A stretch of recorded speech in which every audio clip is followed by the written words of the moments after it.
Navage. And should I try it? Here's the science. Airborne germs invade through your nose. It's the body's air filter for trapping allergens and viruses. When your nose gets clogged, it's less effective and germs multiply. Eventually, your immune system can get overwhelmed and you get sick.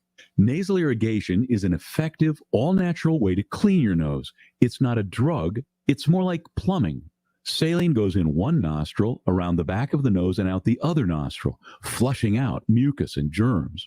I'm Martin Hoke, and I invented Navage to make cleaning your nose easy. It's the world's only nose cleaner with powered suction. Navage pulls out the bad stuff so you can breathe better, sleep deeper, snore less, and feel healthier. At Walgreens, CVS, Rite Aid, Target, Bed Bath, and Walmart. Or go to Navage.com for a free gift with purchase. Over 2 million sold.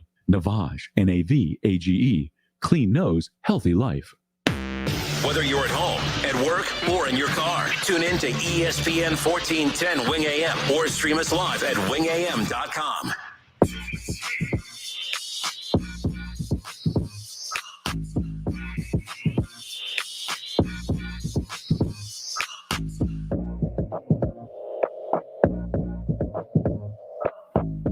All right, let's see how long into the week we can keep up this new year, new me crap. Happy Tuesday. Happy New Year. Justin Kinner, Kev Nash back with you here this afternoon. The Justin Kinner Show with Kev Nash, weekdays from 3 to 6 right here on Dayton's ESPN radio station, 1410 Wing AM. Shout out to our sponsors, Timothy's Bar and Grill on Brown Street, and, of course, Brad Mays with Home Experts Realty. Ton to dive into today. We bid farewell to a quarterback last night. That's right. I was in tears as I watched Baker Mayfield play his final game of the season. Big Ben, after a long and Hall of Fame-worthy career with the Pittsburgh Steelers, he played his final home game at Heinz Field, and kind of a cool emotional scene towards the end. Him and his family gathered. We watched that with Drew Brees a year ago. You see that with all these quarterbacks bid farewell. Pretty cool scene. For a game that felt meaningless heading in, the atmosphere there. I think a lot had to do with it being Big Ben's final home game at Heinz Field, obviously, but. Quite the atmosphere for a game that just felt like, or at least for one team, that felt like they just had no interest in being there, at least on the offensive side of the ball. I mean, what a disaster. What an absolute disaster. And that's, and I got nothing, by the way. Baker, he's exhausting me. Defending him is exhausting. I've been talking about his banged up shoulder, the injuries, he'll return to form. Well, is the injury why he can't see two wide open freaking receivers right in front of him? Is the injury? I mean, his shoulder so swollen that it's just covering his eyes, and he can't see. You know how many clips were kind of shown last night of I was like, man, this offense, they can't freaking move the ball. He can't. There's no one open. That's not true. Ton of receivers open, just not seeing them. And let's not even get to the point to where when he does decide to throw the ball, what that looks like. So that's frustrating. That's like, I mean, I'm not giving up on Baker. I'm going to wait to see next year when he's healthy. If a lot of these trends continue, then I'm giving up at that point. But for right now, it's injuries. But just last night, there was just no heart, no passion, no desire. This is a team that has basically given up, at least on the offensive side of the ball. Jadeveon Clowney played great. Defense played great. It's all you can ask for. But just overall, that was about giving Big Ben his final win at Heinz Field to end his career. More power to him. But holy smokes. As a Browns fan, everyone's like, what do you think of the game? I'm like, I don't know. I stopped watching it. No interest in watching it. It was horrible. I watched it from beginning to end, obviously, because I'm a Pittsburgh Steelers fan. But also, I was watching for the show purposes. And I knew Baker Mayfield was going to be a hot topic. And for me, I go back to when he was drafted out of Oklahoma. The two, quote unquote, red flags or knocks on him, we'll say, because every quarterback or every player has knocks or pluses and minuses. One of the minuses was his size. He's a shorter quarterback and everything like that. And the funny thing about it is every quarterback that's under 6'1", everybody says, well, could he be the next Drew Brees? Could he be the next Drew Brees? Well, there's only one Drew Brees. Drew Brees is headed to the Hall of Fame. Drew Brees is one of the best quarterbacks of all time. So when all these quarterbacks come out and they're under 6'1", and they say, well, maybe he could be Drew Brees, like maybe we should start lowering the expectations for these dudes and saying, okay, maybe he shouldn't be one of the best quarterbacks of all time. And Drew Brees, like, there's 6'1", size matters in the NFL. And, when you're being rushed and sacked by a dude, TJ Watt, who's 6'4", 260 pounds, and you're 6'1", 200 pounds, like, the size difference really does matter. So I thought about that. And then I also thought about the other knock on him, quote unquote, the maturity thing. Now, I never buy into that type of thing, that whole, is he mature enough and type of stuff. Like, who's really mature at 22, 23 years old coming out of college? Like, I'm 32 and not there yet. You know what I'm saying? So I never really bought into that, but I understand people's ilk when they say he's not mature and everything like that. Like the going back and forth with people on social media and everything like that. And his wife out here, posting stats and yada, yada, yada, is, like you said, it's pretty exhausting. And I'm not even a Baker Mayfield or Browns fan, so I can only imagine how you and other Browns fans feel constantly having to deal with this situation. But then I started thinking, me, I'm a big picture type of person. And I started thinking to myself, like, hold on, man, this is whatever week it is, week 16, 17, 18, whatever. It's the end of the season. And Coach Stefanski didn't do the team, or Baker Mayfield for that matter, any favors. Pittsburgh Steelers have the worst rushing defense in the NFL. And the only two great defensive performances they've had stat-wise on rushing defense were against the Browns. And, like, Nick Chubb didn't get too many carries. Like, he popped one big run, and I can't remember anything else. Like, they didn't run the ball. And I know Coach Stefanski knows way more about football than me. He knows, like, all right, man, they're out there, they're stacking the box, they're playing a one high safety, like they're begging us to throw the ball, so I got to throw the ball, right? Well, not really, because Bill Belichick said the same thing when they played up in Buffalo. They knew they were running the ball, and they ran the ball still because that gave them the best opportunity to win.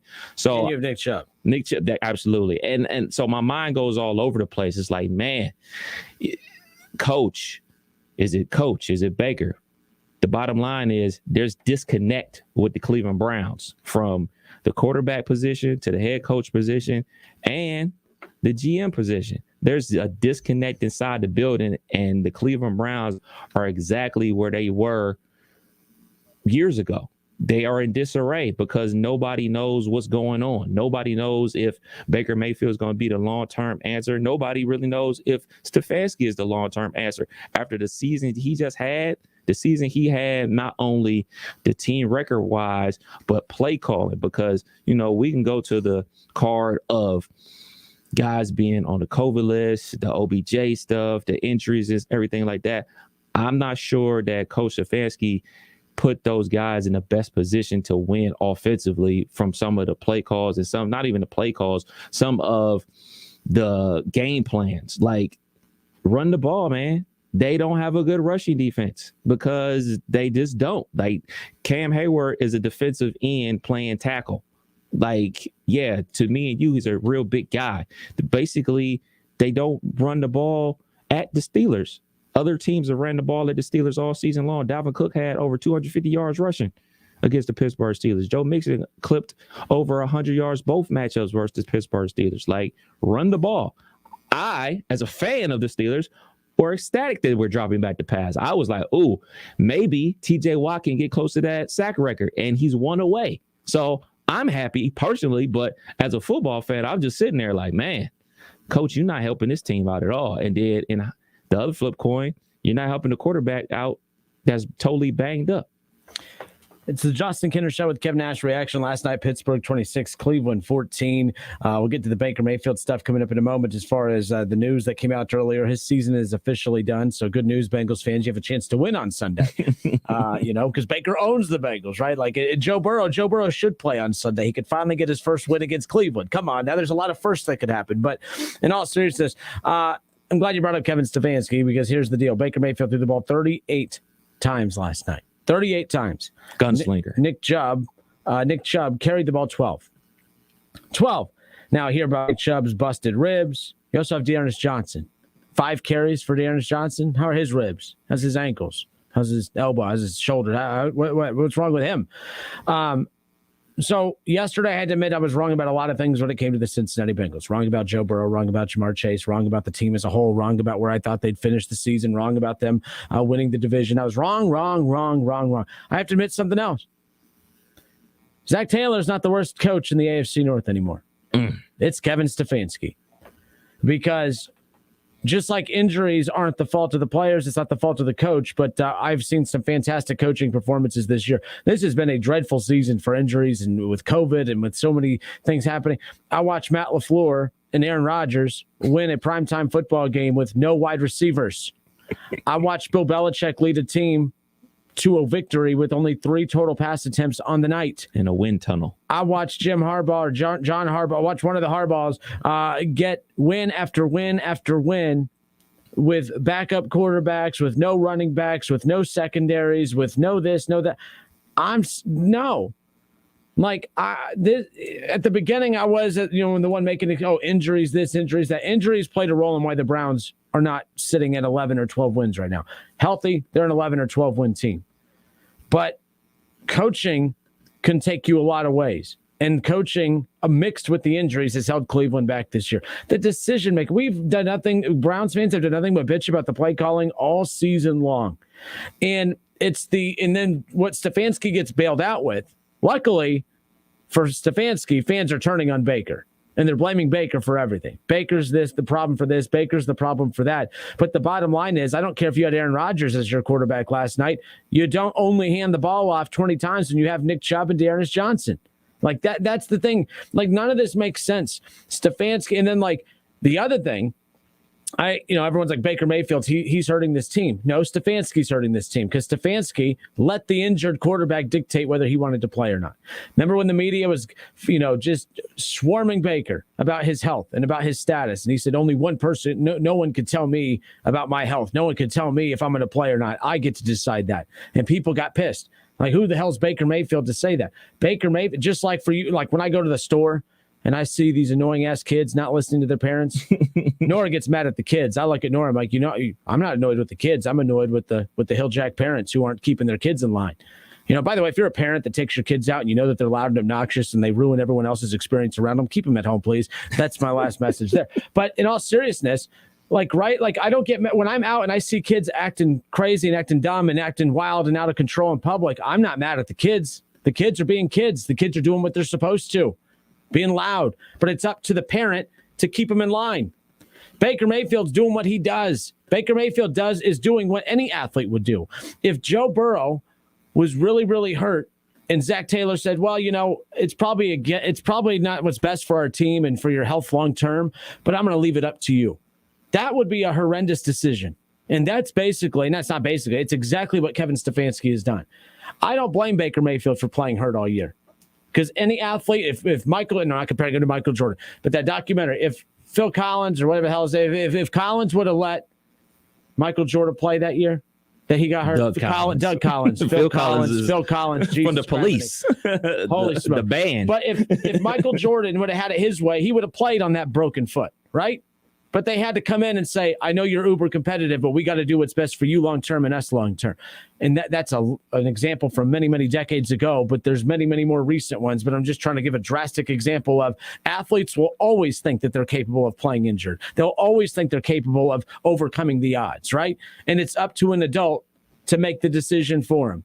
And that's what the problem was in Cleveland this year. There was no leadership. There was no Harbaugh. I mean, say what you want about Harbaugh. I respect the hell out of Harbaugh in Baltimore. What he was able to get, the fact that they were in playoff and they were leading the division not even 2 weeks ago, with everything that they've been going through, with all the injuries, with all the guys that they've been out.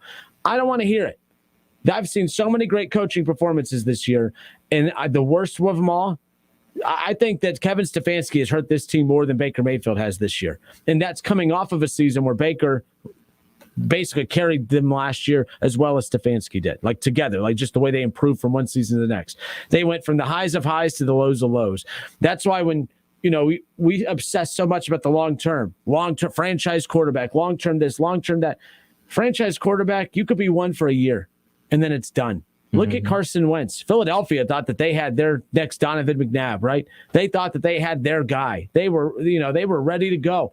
It lasted 1 year. 1 year.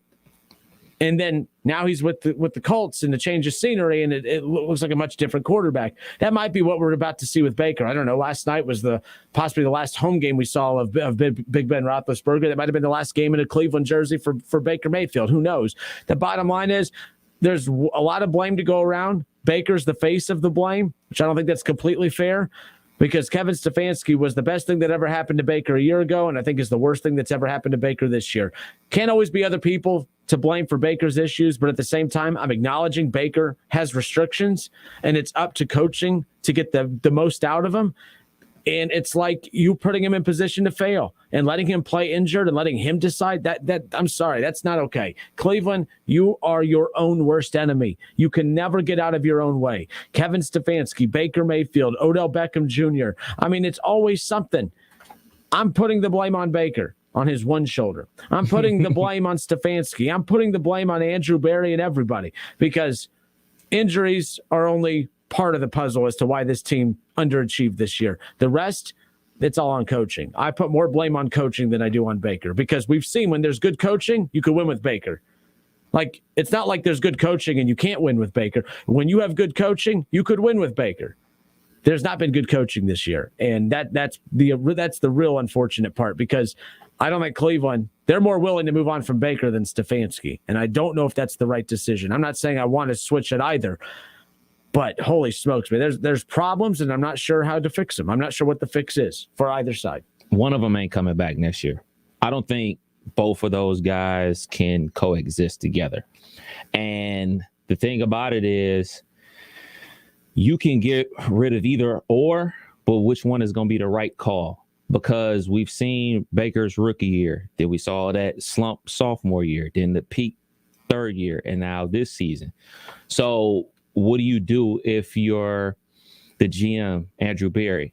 I mean, you picked Kevin Stefanski as the head coach of the Cleveland Browns.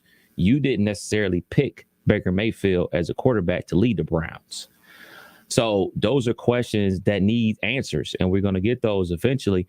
But as the fan base, like, they got to be pretty shaken up. I mean, I know that the COVID and injuries play a major part of, the team not living up to expectations. But now that has come and gone, like, they're left with this mess to handle. They weren't the only team dealing with injuries this season. They weren't the only team dealing with COVID this year. It just seems like all the good that happened to the Cleveland Browns last year, that just came back tenfold this year. It just every week, it was just something else. It was just so much drama.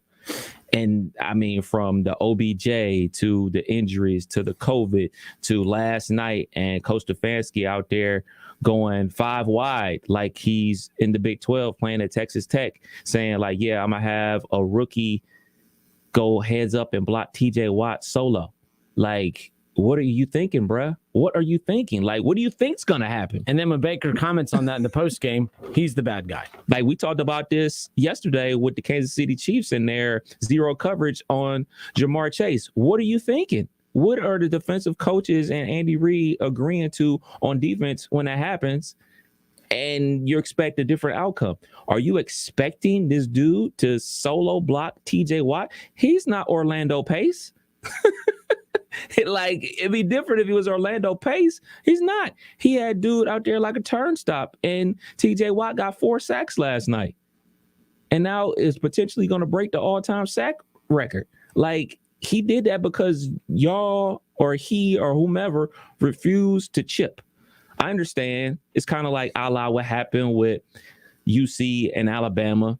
One of your best receivers is your tight end, and would you two of your best receivers are tight end? Real quick. Austin Hooper, he's getting cut in the offseason, right? Because he can't catch. It's not just that he can't catch, it's how much money he's being paid to not catch as well. Like, it's one thing if you're not paid a super amount, it's easy to move on from you. But my goodness, like, it makes that one even harder to swallow, because that was an act of good faith on the front office. I loved when they went and got Hooper. I was like, man, the Browns, they're going all in. Like, they made him at that point, I think he was like the highest paid tight end at that point, or top 2 as far as pay. I'm sorry. Like, I know he's one of the best blocking tight ends in football. That is one of the main reasons they got him. People are looking at him to make plays like he's Travis Kelce and stuff. But his role, the reason he got paid as much as he did was for his blocking ability. But right now, I'm sorry. Like, we need pass catchers. We need playmakers. There's none. No playmakers at all outside of Nick Chubb, and they don't even use him correctly. So you just can't have nice things in Cleveland. So when you finally decide to start chipping Watt you go down there, you're scoring everything like that. But, it was just happened so long, and he went 3.5 quarters with solo blocking him, and he wreaked havoc the whole game. And I mean, from sacks to batted passes, you basically gift wrapped him the defensive MVP award with that decision to say, nah, we ain't gonna chip him, we ain't gonna double block him, we're not gonna do nothing. We're just gonna left the rookie out there by himself. A rookie, not Orlando Pace, not a bona fide Penny Swell or Rashawn Slater, nothing like that. Like, you just go out there, good luck, kid. Pat him on the butt and just say good luck. Like, that was crazy to me. So there's a lot to unpack here with this Browns organization, man, from the players to the coach to the GM, man. And I know it's a lot of conspiracy theories out there right now. My buddy, who was a huge Brown fan, he hit me up today and we started talking about it. He started throwing out all these conspiracy theories that he's hearing and everything like that. And I'm using air quotes, but some of them are pretty interesting, man. So we're going to talk about it. Now, again, we continue to scream to the rooftop about use more of Nick Chubb, use more of Nick Chubb. Now, is Nick Chubb's lack of production, is it because of the play calling over the last month and a half? Like, Nick Chubb, when's the last time he had that game that you're like, oh, man, he's that dude? It's been a while. Like, Joe Mixon's outplayed Nick Chubb this year. And that's just one more argument for me to freaking lose. The Browns pissed me off, and you know how much I went on? I mean, I spent all of 2021. Browns this, Browns that. Bengals suck. Bengals, ha, ha, ha. I mean, I'm making the world's biggest omelet with all the egg on my face. It's ridiculous. So 12 carries last night, 58 yards. He had a great game against Green Bay, 17 carries for 126 yards. Okay. But these are the numbers before that: 59, 16, 61, 84. Like, where is Nick Chubb?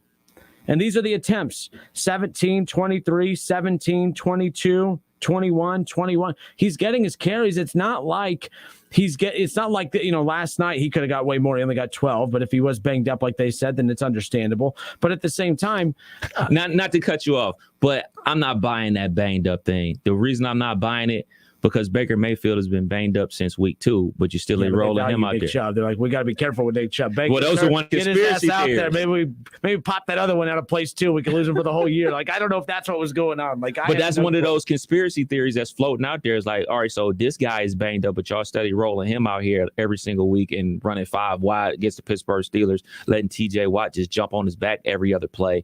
And then you say Nick Chubb is dealing with some ribs, so you only give him 12 carries. Well, which is it? You gonna play banged up players, or you're not gonna play banged up players? So that's one of those conspiracy theories. I blame Nick Chubb then, because it sounds like the players get to decide. It sounds like Stefanski. Have we ever heard Nick Chubb speak? I've never heard him speak. Doesn't he have cereal? He has his own cereal. So I don't know. Bottom line, I've heard him speak yet. Is that I don't know. I'm exhausted and ticked off. You were talking about the carries, though. You were talking about how many carries. But the carries, so the production's there. Those are right in line with the amount of carries per game he got last year. Right. Not a whole lot's changed. Switching things up. So I'm going to go to the comment section here. We're live on Facebook, live on YouTube. Head to Facebook, search the Justin Kinner Show. You can jump in the conversation there. We'll open up the phone lines coming up here in a few moments. But Matthew Hedrick on YouTube says, biggest thing is Baker thinks he is still that gunslinger.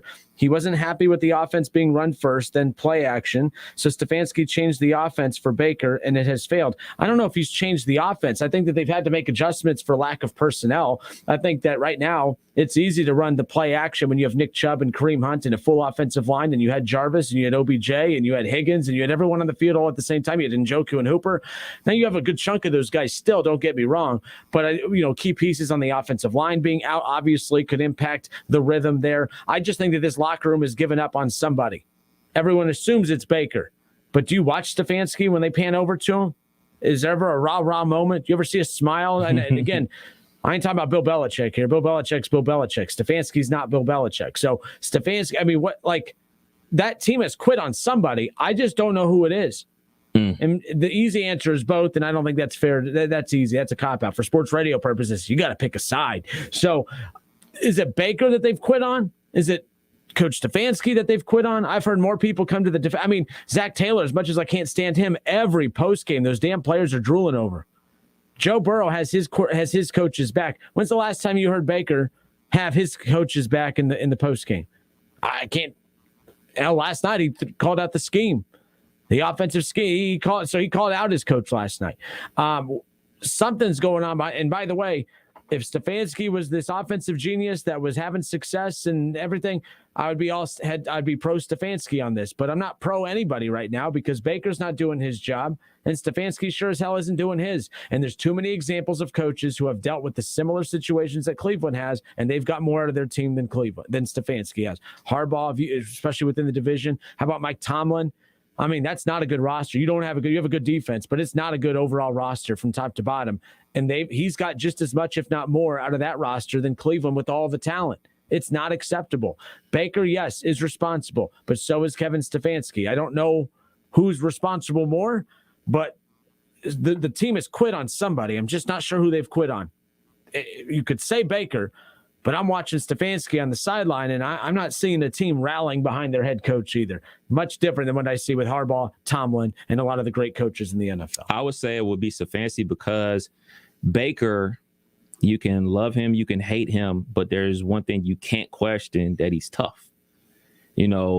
Every football player is tough, but he is definitely one of the toughest dudes I've ever seen play football.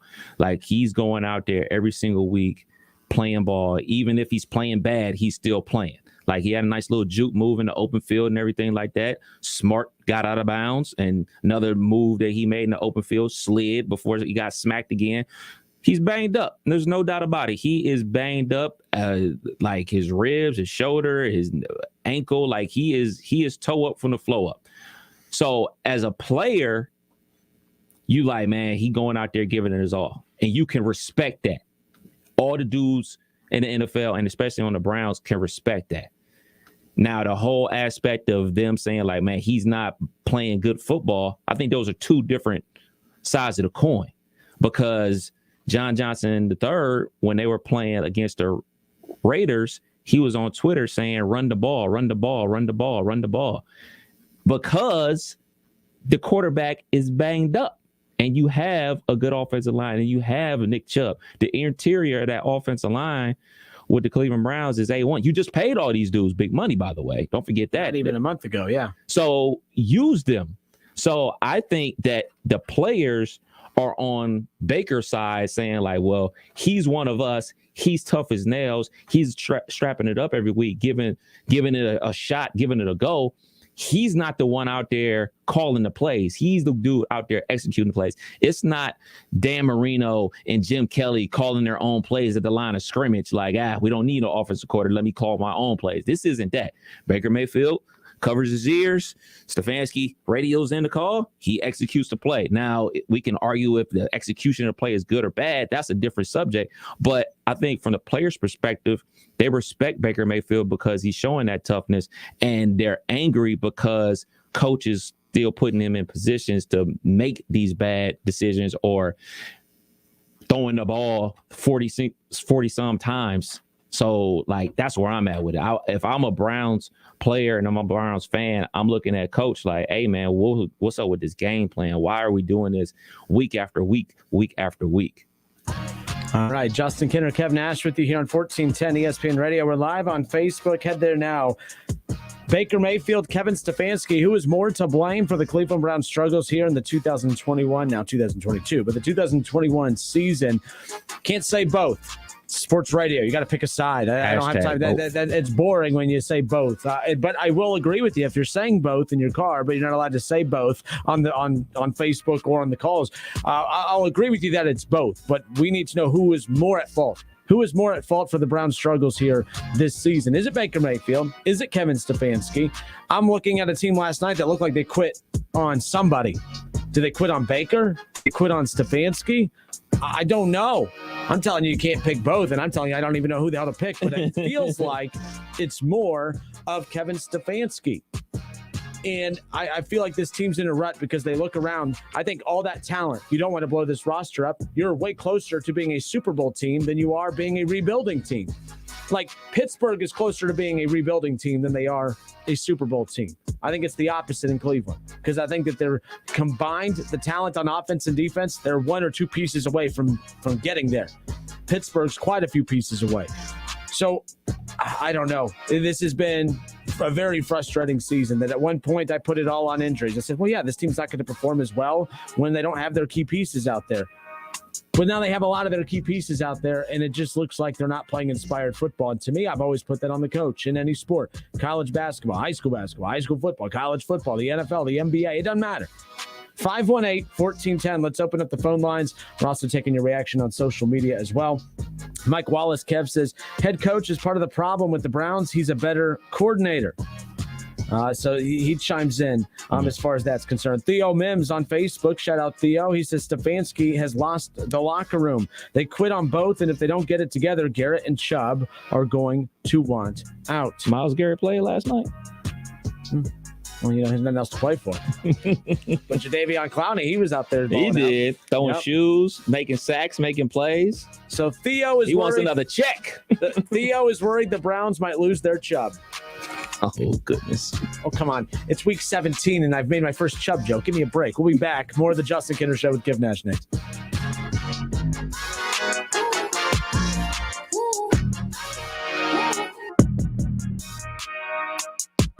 The Justin Kinner Show with Kev Nash. Presented by Brad Mays with Home Experts Realty. Weekdays at 3 p.m. on 1410 ESPN Radio.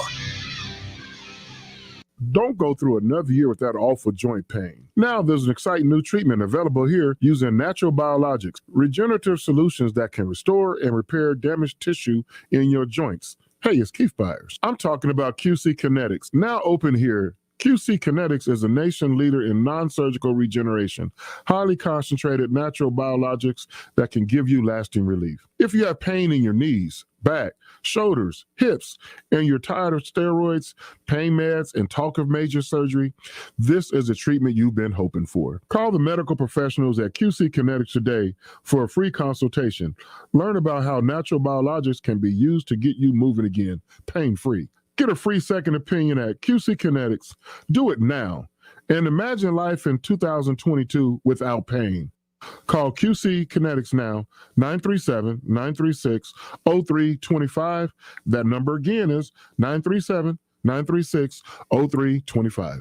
Tonight, it's the premiere of 2 new comedies on NBC. First, the comedy critics are calling the next The Office. American Auto, starring SNL's Anna Gasteyer. What are you doing to my car? I'm stealing your hubcaps. It's fine. I'm the new CEO.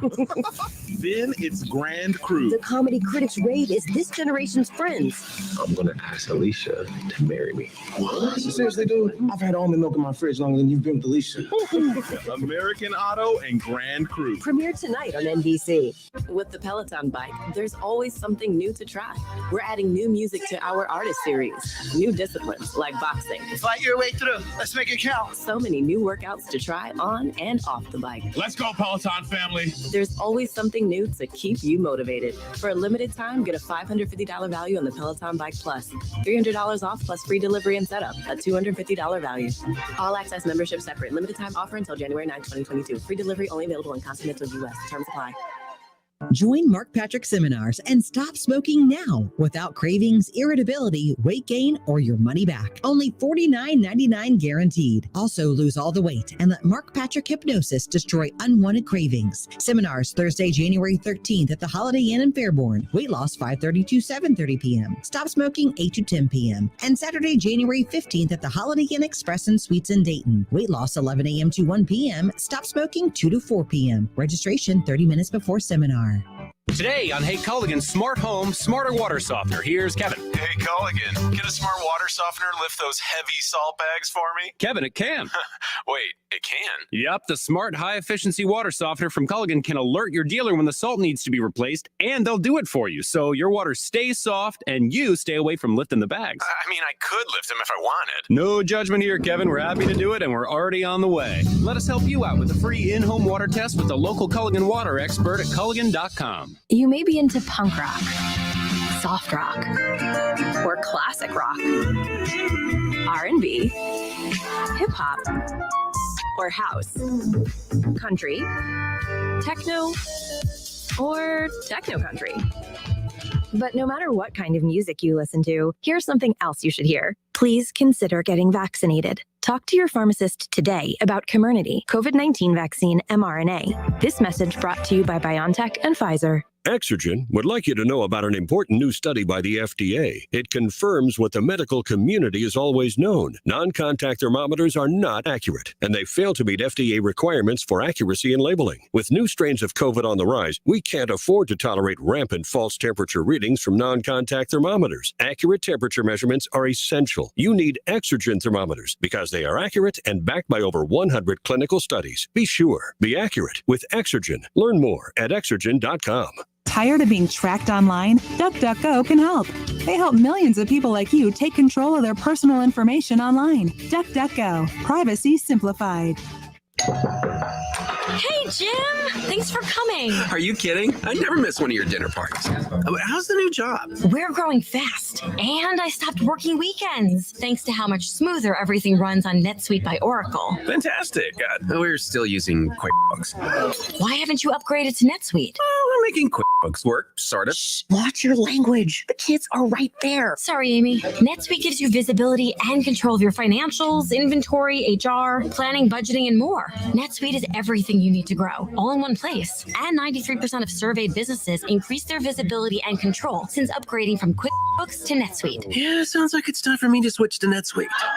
Over 27,000 businesses already use NetSuite. For the new year, NetSuite has a new financing program for those ready to upgrade at netsuite.com/radar. Head to netsuite.com/radar for this special one-of-a-kind financing offer on the #1 financial system for growing businesses. netsuite.com/radar. Without the ones like you, who work tirelessly to keep things running, everything would suddenly stop. Hospitals, factories, schools, and power plants, they all depend on you. No matter the weather, emergency, or time of day, you're the ones who get it done. At Grainger, we're here for you 24/7, with supplies and solutions for every industry, and access to product specialists ready to help. Call, click Grainger.com, or just stop by.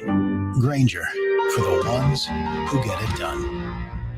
Right now, people are home with their pets more often, and I think now, especially with the shedding, they're more cognizant of what's going on and that it's an actual issue, and Dynovite has helped tremendously in our house with that. I just heard the Dynovite commercial so many times, I said, you know what, I'll give it a shot, and I ordered it and tried it, and it worked. The Dynovite, the being at home, working with them, they all love it. Me and Chewy are together 24/7. Within 3 weeks, he's not scratching and itching, and he's an all-around happier dog. DINOVITE.com.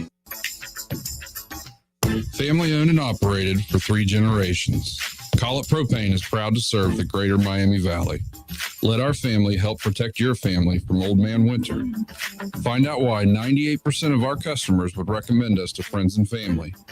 Find us online at collettpropane.com or visit us in Xenia, Wilmington, or Lebanon. Collett Propane, proudly keeping the Miami Valley warm for over 65 years. Hey, here to tell you about my friends at Cordell Transportation. They're now hiring Class A CDL drivers and offering a $5,000 sign-on bonus. That's right, a $5,000 sign-on bonus. Home daily, dedicated lanes, and no-touch freight. Brand new equipment as well. Medical, dental, vision, and company-paid life insurance. Call Cody right now. Apply online at CordellTransportation.com. Cordell Transportation, driven to succeed. Start the new year off right with Menard's Bag Sale. Pick up a bag in store and get 15% off everything you can fit in the bag now through January 15th. Whether you pack it, load it, stuff it, or stack it. From light bulbs to tools, snacks, and much more.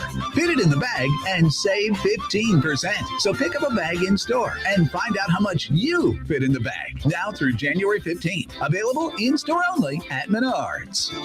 Save big money at Menard's. It's open enrollment season. Discover top quality, affordable healthcare for your family. Learn more about Altrua Health Share by dialing pound 250 and say My Share. Pound 250 and My Share. Football fans, the Sunday morning tailgate show is officially back. Every Sunday morning starting at 11:30 a.m. College football Hall of Famer Keith Byers and Justin Kinner will be live at Frickers on 741 by the Dayton Mall. The guys will recap the biggest games from college football Saturday, including your Ohio State Buckeyes. The guys will also get you set up for the day's biggest NFL matchups featuring your Cleveland Browns, Cincinnati Bengals, and more. It's the Sunday Morning Tailgate Show, live from Frickers on 741. Sunday mornings at 11:30 on 1410 ESPN Radio.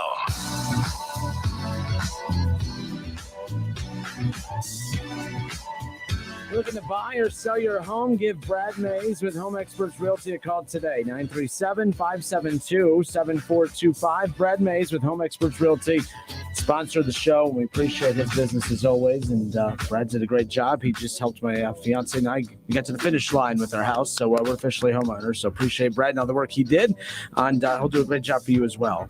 You have my word. So there you go. Give him a call one more time for those watching live on Facebook and YouTube.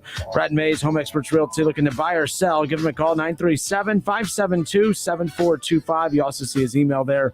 It wouldn't hurt to get in touch with him now, especially if you're planning on selling or buying here in the near future, or looking to rip the Band-Aid off and do it now. So there's that. But we welcome you back. Justin Kinner, Kev Nash with you here. Cleveland Browns embarrassed themselves once again on national TV last night. Pittsburgh Steelers taking care of business at home, sending off Big Ben, or at least bidding Big Ben farewell in his final home game with the win against Cleveland. No surprise there. Cleveland wasn't playing for anything last night. Big Ben and the Steelers thought weren't playing for anything last night other than to bid farewell to Big Ben, but they're still in the playoff picture some way, somehow. So there's that.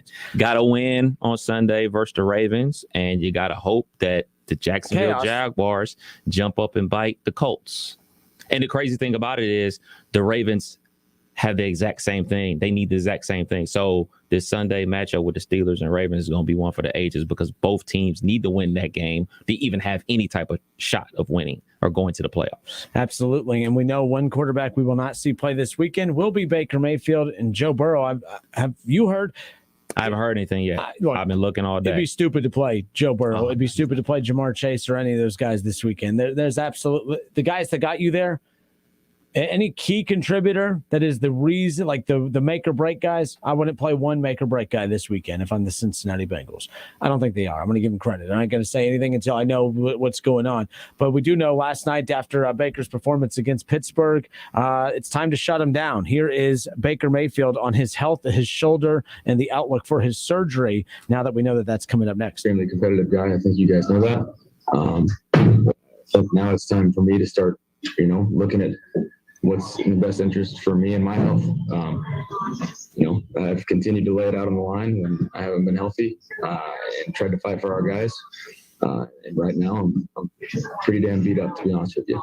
There's no way around it. I gave it everything I had tonight. I think he's given it everything he's had all season. But a lesson I learned early on in life, we tell people all the time, just work hard, just work hard, just work hard. Working hard doesn't always get you what your desired end goal is. I've always said, I'm not comparing my high school days of sports to professional sports, but I learned very quickly in life that, hey, you could be the hardest working player on the team. Doesn't mean you're going to get anything in return. It doesn't mean that you're going to be good. Doesn't mean you're going to get playing time. I worked just as hard as just because you work hard doesn't mean you're going to grow taller. It doesn't mean so it didn't matter. My point is, but I learned early on that working hard should always just be the base of what you do, and then everything else will fall in line. You'll get where you need to go or deserve to go based on that. But working hard doesn't necessarily mean you are going to be good at what you're doing. It just means it's a quality, it's a good personality trait to have.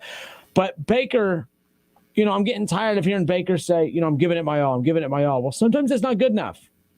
I think at a certain point, the toughness factor of Baker has kind of worn off a little bit. We know you're tough, but I would take a less tough quarterback that can lead us to victory over a super tough quarterback that looks the way he did last night and last week against Green Bay and throughout the majority of this season. I haven't turned on Baker. I'm not anti-Baker, but my point is I wonder with Baker's ego, this has to be such a kill to his ego because he has to be liked.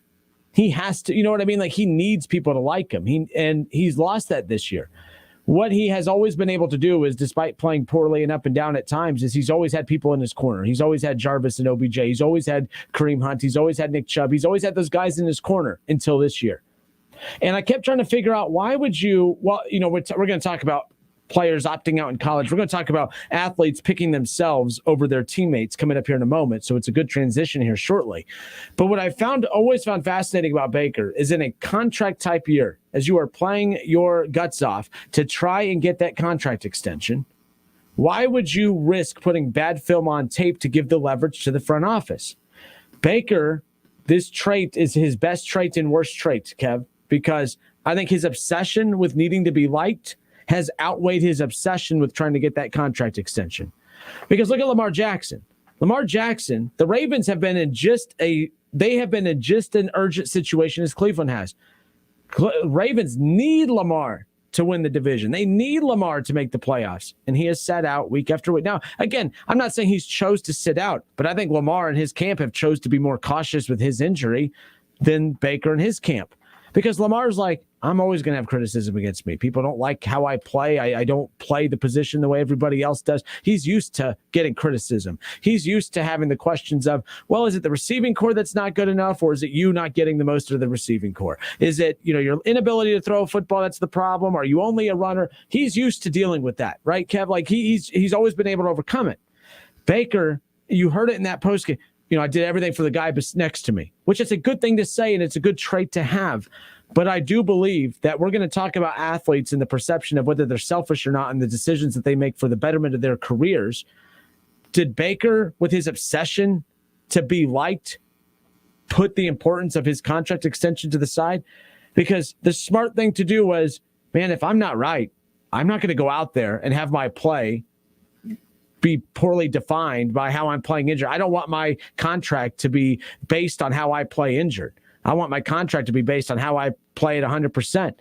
He could have chose, but I think his obsession with needing to be liked, when a media person says something bad about him, he's right there to chirp at him. All right, when a teammate says something bad, he's right there to chirp at him. When an opponent, like the Steelers last year, says something bad, he's right there to chirp at him.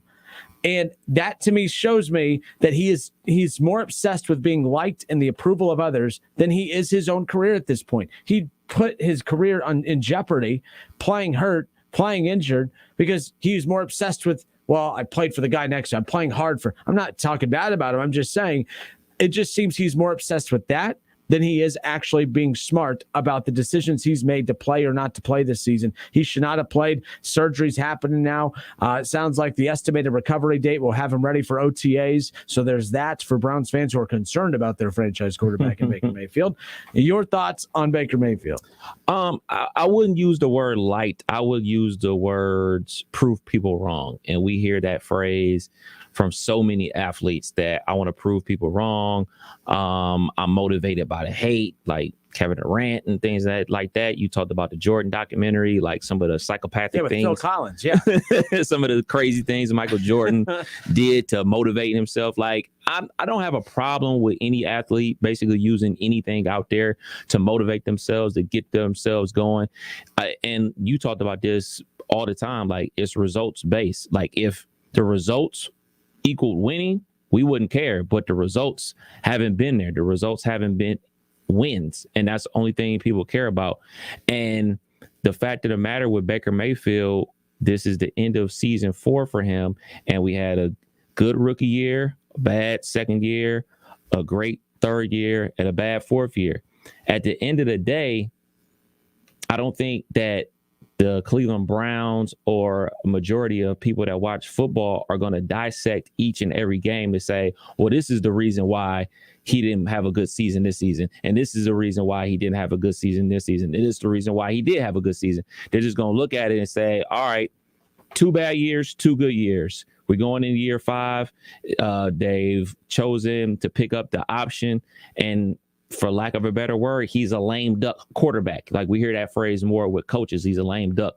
But I'm not sure if the Cleveland Browns want him to be their quarterback based off of what I saw last night, based off of what I've been seeing all season, based off of how they've been rolling him out here. And obviously, we talked about this before, where he's going to say he's going to play. Like, if there's an option, if it's up to him, he's going to play. Like, we know that. So I think that Baker Mayfield is starting to be quote unquote selfish, because a lot of the things I heard in there, I have to start looking out for myself. I have to do what's right for me. And there's nothing wrong with that. there's nothing wrong with that to say like, all right, man, I've given my all to this organization. I'm out here with one shoulder. I gave everything. Now I have to do what I think is right for me. So if it's, I'm about to get this surgery and I'm not back in time, that's on. I have to do what's right for me. Or if it's my agent's going to have to talk to Cleveland Browns about a potential trade or a potential release or something like that. He's given it his all. He's gave it 4 years. He's helped them get to the playoffs and everything like that. He's been a team guy, but I think he's about to start looking out for himself. And I don't think that Baker Mayfield sees himself as a fit with Coach Stefanski and his offense. 518-1410. That's the number to call in and jump in on the conversation. But, you know, when you talk about not being a fit in Kevin Stefanski's offense, he was a perfect fit last year. And this is where I'll become anti-Baker. If Baker thinks he's something he's not, the reason he was successful last year is because he bought into the system and he accepted that role.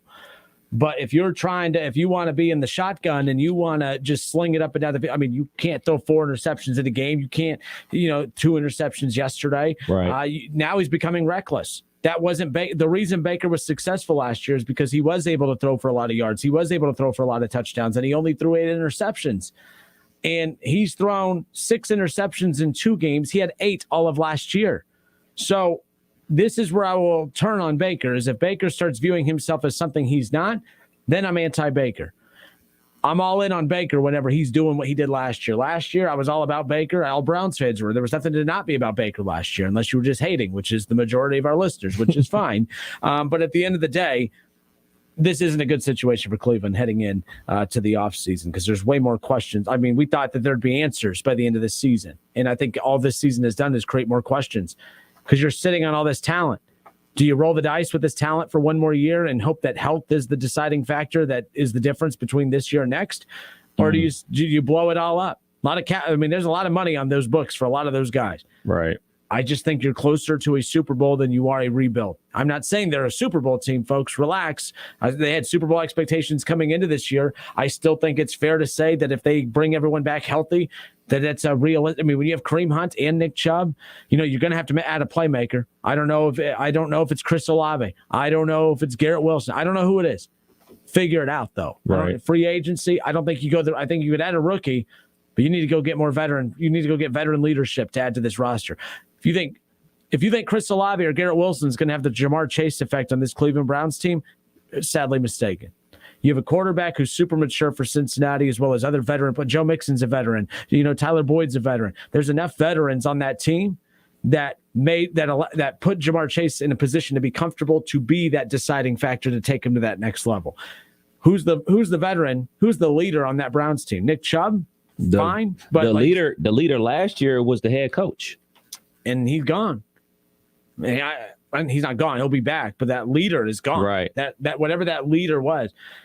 But if I was to tell you there was a running back that carried the ball 28 times for 188 yards and a touchdown, we all would think that would be Nick Chubb, right? And Najee Harris. Yeah, that was the rookie with a terrible offensive line, but they kept pounding it. And the Steelers did something that I've been clamoring for all season.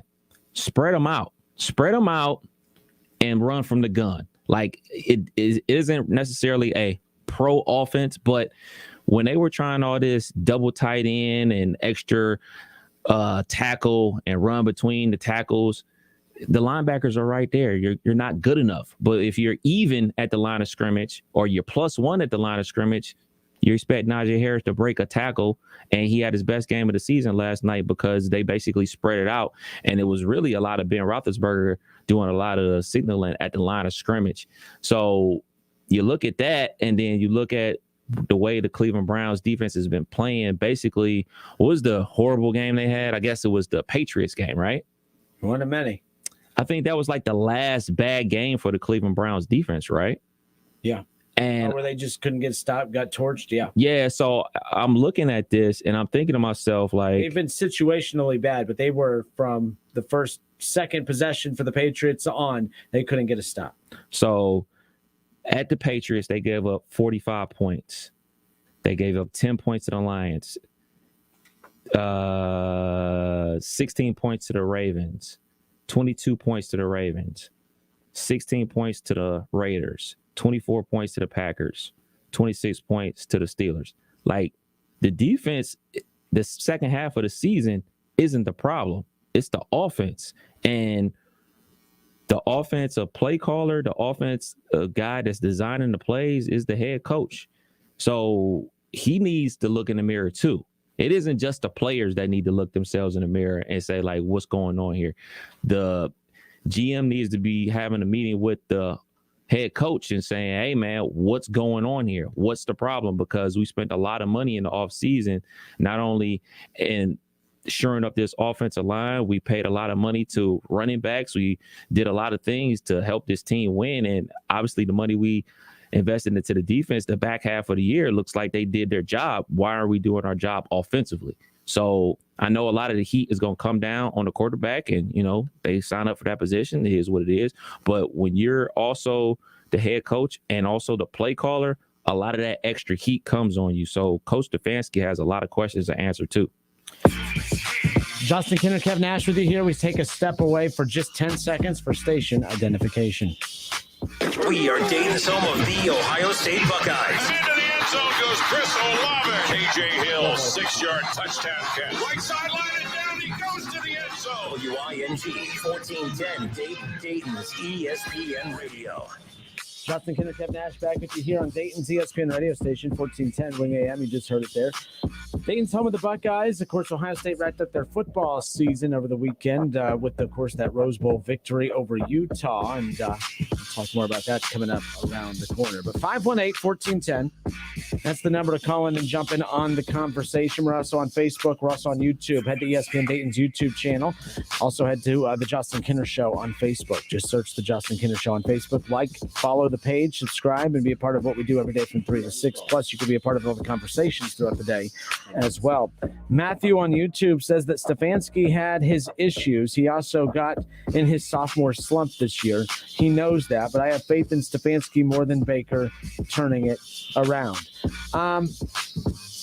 Look, I'm not calling for anyone to lose their job. I think Baker and Stefanski should both be back next year. I think we're so caught up in sports now that when we start criticizing a coach or criticizing a quarterback, that it's automatically simultaneously correlated with, oh, well, that means they shouldn't be the quarterback. They shouldn't be the head coach. And I don't think that's the case in Cleveland. Kevin Stefanski, coach of the year a year ago, did a fantastic job a year ago. I don't think that one bad season should negate the great season that he had a year ago. You talked about Baker Mayfield, 2 good, 2 bad. The 2 good years have been 2 really, really good years. The first good year was his rookie year. People love to talk about Pro Football Focus. He was I think he had the 3rd highest graded rookie season ever for a quarterback, whatever that means. I don't really care, but the results were on the field when it came to the way, he was able to move the ball up and down the field. He was able to throw for a lot of touchdowns. He took an 0-16 team to a 7-win team from one year to the next. Last year, they won 12 total games. All right, they beat the Pittsburgh Steelers on the road in the playoffs. They did that with Baker Mayfield. I know he threw only 8 interceptions total last year. Baker Mayfield, you could win with Baker Mayfield. You could win with Baker Mayfield and Kevin Stefanski as the head coach. Let's see what another season of a healthy Browns team could do. Plus, you have Baker on a 5th-year option. It's not like you've paid him already and you're strapped for cash. Take advantage of the 5th-year option. And that's what they've done. They have him for 1 more year.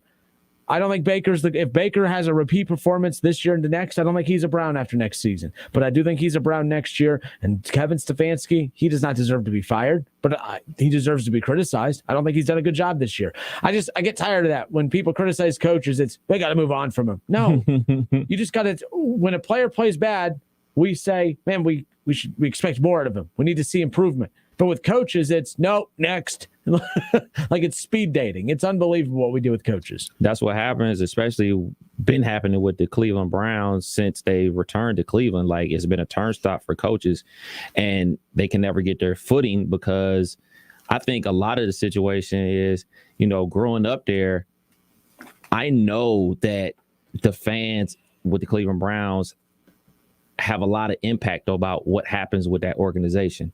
Like listening to the Cleveland radio growing up, man, you wouldn't believe the amount of calls and like the things that people would say. And then the following week, those things start happening on the field. Like it's almost like the coaches will be listening to sports talk radio.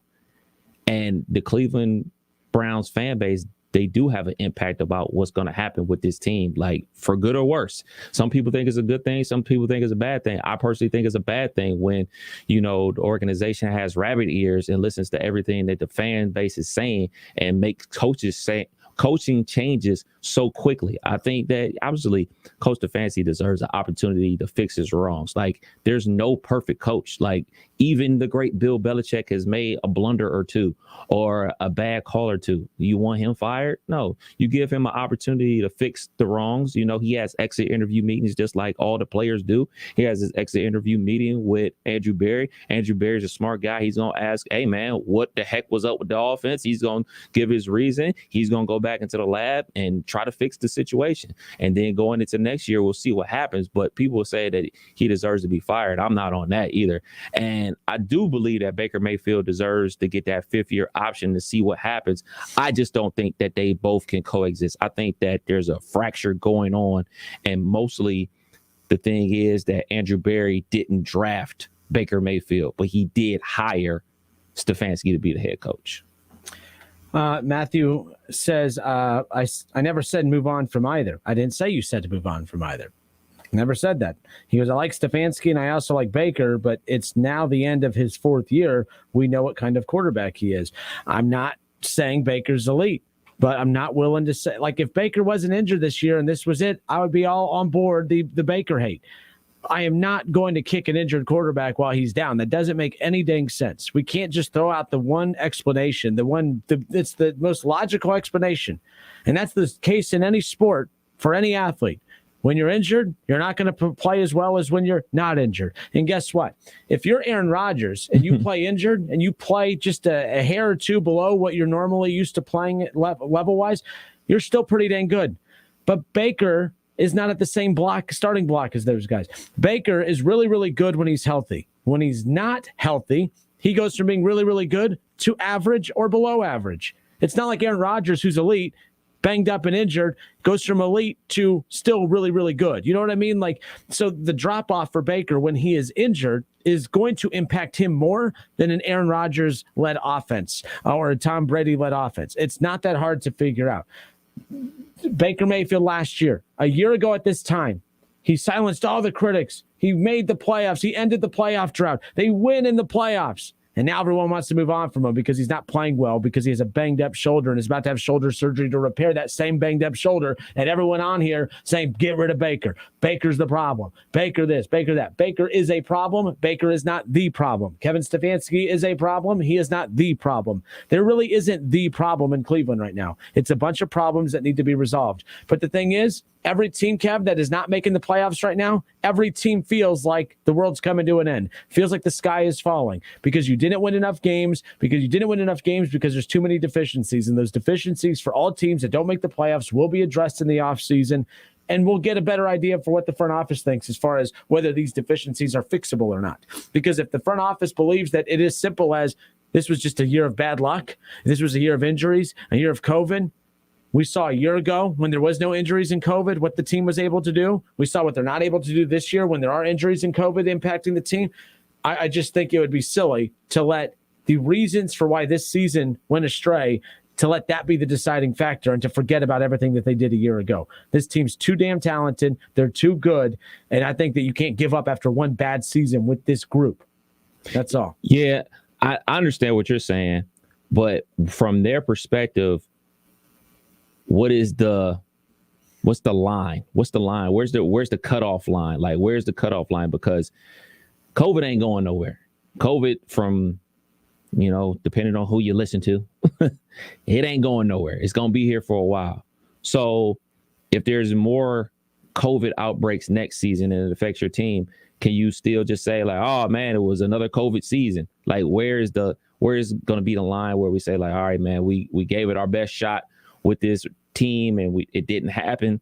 And how long can we just continually blame COVID? It's going to be a question that pops up for a lot of organizations, not just for any team, not just the Browns. It's going to pop up for all teams that's out there. So that would be my question. But another question I have is, what do you think the relationship or the conversations are like between Baker and Coach Stefanski right now?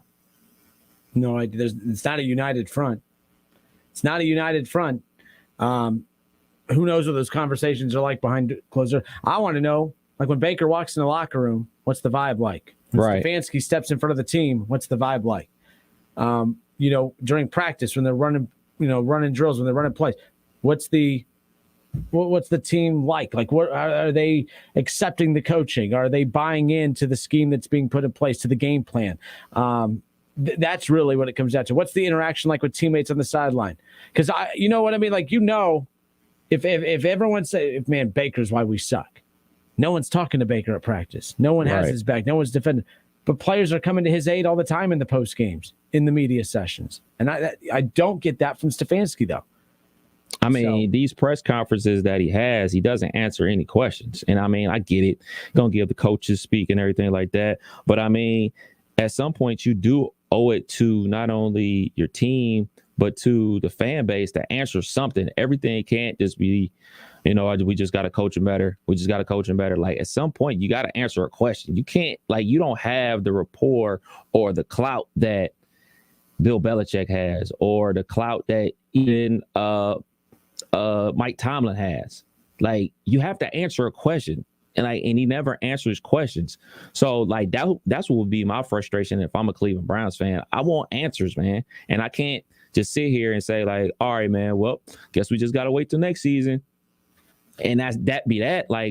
But the answer, you're saying you don't like the answer. You're saying you want an answer, but you just don't like the answer. The answer, I mean, it's as simple as that. I mean, when the Golden State Warriors, when Klay Thompson and Steph Curry and Kevin Durant all go out, it's like, well, this isn't what we paid for. This isn't we can't go forward with the game plan of, what we expected when those guys are out. No. What I'm talking about is when he got asked in the post-game press conference, hey, why'd you out there leaving your rookie tackle to block TJ Watt by yourself? Those are plays that we thought would work. Mm-hmm. Huh? I mean, yeah, that's an answer. I guess that's an answer. You're right. I don't like the answer, even though it helped my team personally. But if I'm a Cleveland Browns, something else. I think the Cleveland Browns fan base deserves an answer to that question. Like, what are you thinking, bro? Why would you do that? And like we talked about yesterday with Kansas City, when Andy Reid was asked about the coverage situation, leaving Jamar Chase one-on-one, he answered the question that those are schemes that we run, and we wanted to get after the quarterback. We wanted to get the ball out of his hands quickly. Like, he answered the question. It didn't turn out the way they expected, but at least he answered the question. I can't get down with 2 years of a coach not answering anything, like just basically vague and vanilla all the time, pulling the Bill Belichick. You not Bill Belichick. Well, I think that the answer is something. The answer would be something that would tick off media people and fans alike, because that means you're throwing people under the bus. Well, we were supposed to help. We were supposed to have someone over here with the hedge. We were supposed to have help. Like, that's really what I think it comes down to, too, is sometimes the answer they're giving you is not the answer. It's what they're not giving you that's the real answer. And I just think that there's more behind the scenes. But 518-1410.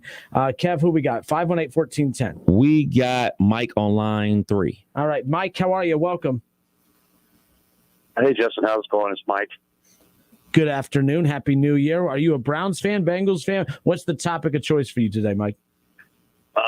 I'm a Bengals fan, and I don't know if you wanted to talk about Bengals or if you wanted to. No, I'm glad you called. We could talk about anything you'd like to, especially if you're a Bengals fan. I don't want to waste your time with this dreary, dull, boring Browns talk. Let's talk about your team. By the way, Mike, you guys are the luckiest team in the NFL. All right, I was nice yesterday. I'm still going to be nice. But, even when your team has a COVID outbreak, it comes at the most convenient time. I know that there's not a convenient time to have a COVID outbreak, but if there's ever a time to have a COVID outbreak, it's the last week of the regular season when you weren't going to play anybody anyways. How about this, Mike?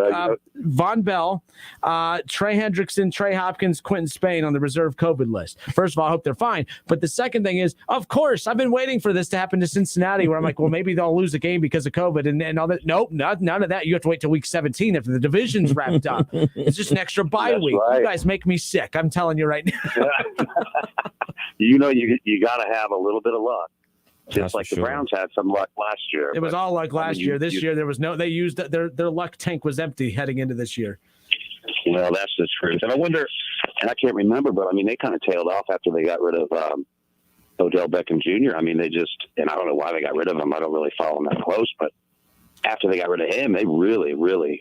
Well, they got rid of him. They put that beat down on your Bengals, and then they never looked like that team. Because remember, they played the Patriots the next week and just got bludgeoned, and they never looked the same since. Yeah, and I wonder too about. I mean, why wouldn't Baker just not play if he's injured that bad? You know, is it selfishness? Is it?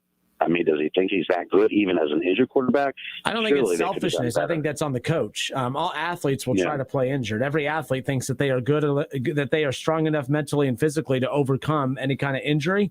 And I just think that after a handful of bad games due to the injury, of watching that he has restrictions when he's 100%. Imagine the restrictions he has when he's at 75%, and it's like it's not good for the team. So people are saying, well, I can't believe Baker would play. Oh, I can't believe the coaches let him play. All athletes will play injured if you let them. So that's what I just think, lack of leadership. Yeah, I mean, that's the truth. And, well, who do you think my Bengals will be playing? Is it, I guess the Colts are in line, or is it going to be the Raiders that they're going to have the home game against? So let me ask you this. What team in the AFC do you fear outside of Kansas City who you just beat? I mean, if you're Cincinnati, I'm like, I'll take Cincinnati over outside of Kansas City, even though they did just beat them. I'll take Cincinnati over the field in the AFC right now. I mean, the AFC has been the most entertaining conference with most teams in the mix, but there's no one that has that offensive firepower as Cincinnati does outside of Kansas City. Well, I mean, just coaching-wise, I would fear maybe New England just because Belichick has a good chance to outcoach our guy, even though he might be coach of the year. But I think that Belichick could outcoach him, so I kind of fear them. I kind of fear Indianapolis a little bit with the run game because we cannot stop the run. But, I'm feeling good. But, a Bengals fan for 25 years, you always got that hesitancy back there somewhere. I like the chart. Here's where I'll go. And here's the order of teams I'd be concerned about for Cincinnati. I'd be concerned about Buffalo because of Josh Allen. And if you look at the strength of Cincinnati, it's their quarterback and their playmaking ability through the air. If there's a team that can match that, it's Buffalo. So you could end up in a shootout, which it's a flip of a coin. Same thing with Kansas City. It's they just beat Kansas City, but it was a shootout. And I think you'll find yourself in another shootout again.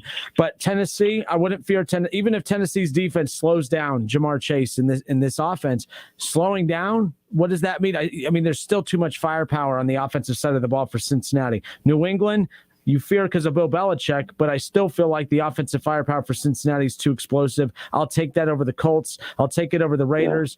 The Chargers, the Bills, and Patrick Mahomes and the Chiefs are the three teams I'm most worried about for Cincinnati, just because those three teams have quarterbacks to neutralize the attack of the Bengals offense, if that makes sense.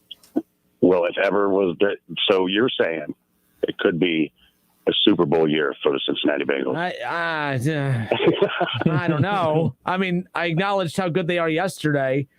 I mean, in the AFC, there's so many evenly matched teams. You're either going to get one of your favorites like Kansas City or Buffalo or New England, or you're going to get some surprise like the Colts or Cincinnati or the Chargers with Herbert, or the Raiders can somehow, oddly enough, find their way in the mix with Carr. So it's going to be interesting. I do know that much.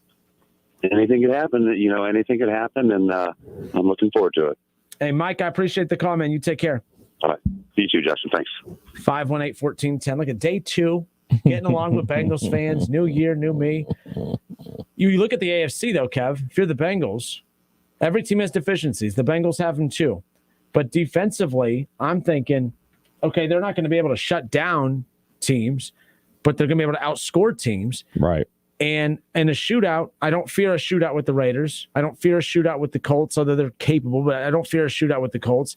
I don't fear a shootout. I mean, the Chargers, the Bills, and the Chiefs. Those are the three teams I look at that I think give the most trouble to Cincinnati, just because they have quarterbacks that are capable at going toe-to-toe with Joe Burrow. The Patriots, I don't know, but they have the coach to make up for the gap in talent between Burrow and Mac Jones. C.J. Jackson, great corner. That matchup with him and Chase will be crazy. If I'm the Bengals, I mean, there's so many scenarios and you don't even know how to break it down. It's so much easier in the NBA to break down these matchups that you can see it happening. But I would want the Colts. I would want the Colts in the first round. You would want them. Yes. Yep. The team that I would want to avoid, the two teams I would want to avoid would be the Chargers, because the winner-take-all situation with the Chargers and the Raiders on Sunday Night Football going to be a great game. But I would want to avoid them. because obviously the shootout factor that I wouldn't want to get into. And obviously the Patriots because of Bill Belichick and that defense. So those would be the only two matchups that I would be fearful of right now, because they won't be playing the Chiefs and they won't be playing the Tennessee Titans. So I wouldn't fear anybody outside of the Patriots and the Chiefs. Those would be the only teams that I'll be like, eh. And then probably third on that list would be the Chargers. But if I could, you know how you in the NBA, they manipulate the standings and they lose like 3 games to fall back to the 5th seed so they can play the 4th seed because that's a better matchup for them. Obviously, you can't do that in the NFL. So many crazy wonky things happen. But if I'm the Bengals, man, I'm hoping for that matchup versus the Colts, because I would love to play the Colts if I was them, because I'm loading the box. I'm not going to let Jonathan Taylor beat me. And I'm going to make Carson Wentz put the ball in the air. I'm going to make him put the ball in the air. And that's when your secondary eats. And the explosive playmakers you got, I would like my chances if I was the Bengals. 518-1410. And I will say it this way. Let's look at it from the field's perspective. The team that I would be most fearful to play, it is Cincinnati. If I'm the Chiefs, I don't want to play Cincinnati right away. Right. If I'm the Colts, I don't want to play Cincinnati. As crazy as this sounds, and it pains me, they're the most feared team in the AFC heading into the playoffs. Like, that's the one team that, like, for us, we're saying, oh, if I'm the Bengals, I'd like to play the Colts, play the Raiders, play the Chargers. Like, you know, you feel good about those matchups. Like, the Bengals can go at those teams. Those teams, if you pull the field, they don't want that 3-headed monster of T. Higgins, Tyler Boyd, Jamar Chase, and you add Joe Mixon in the run game into the mix and Joe Burrow.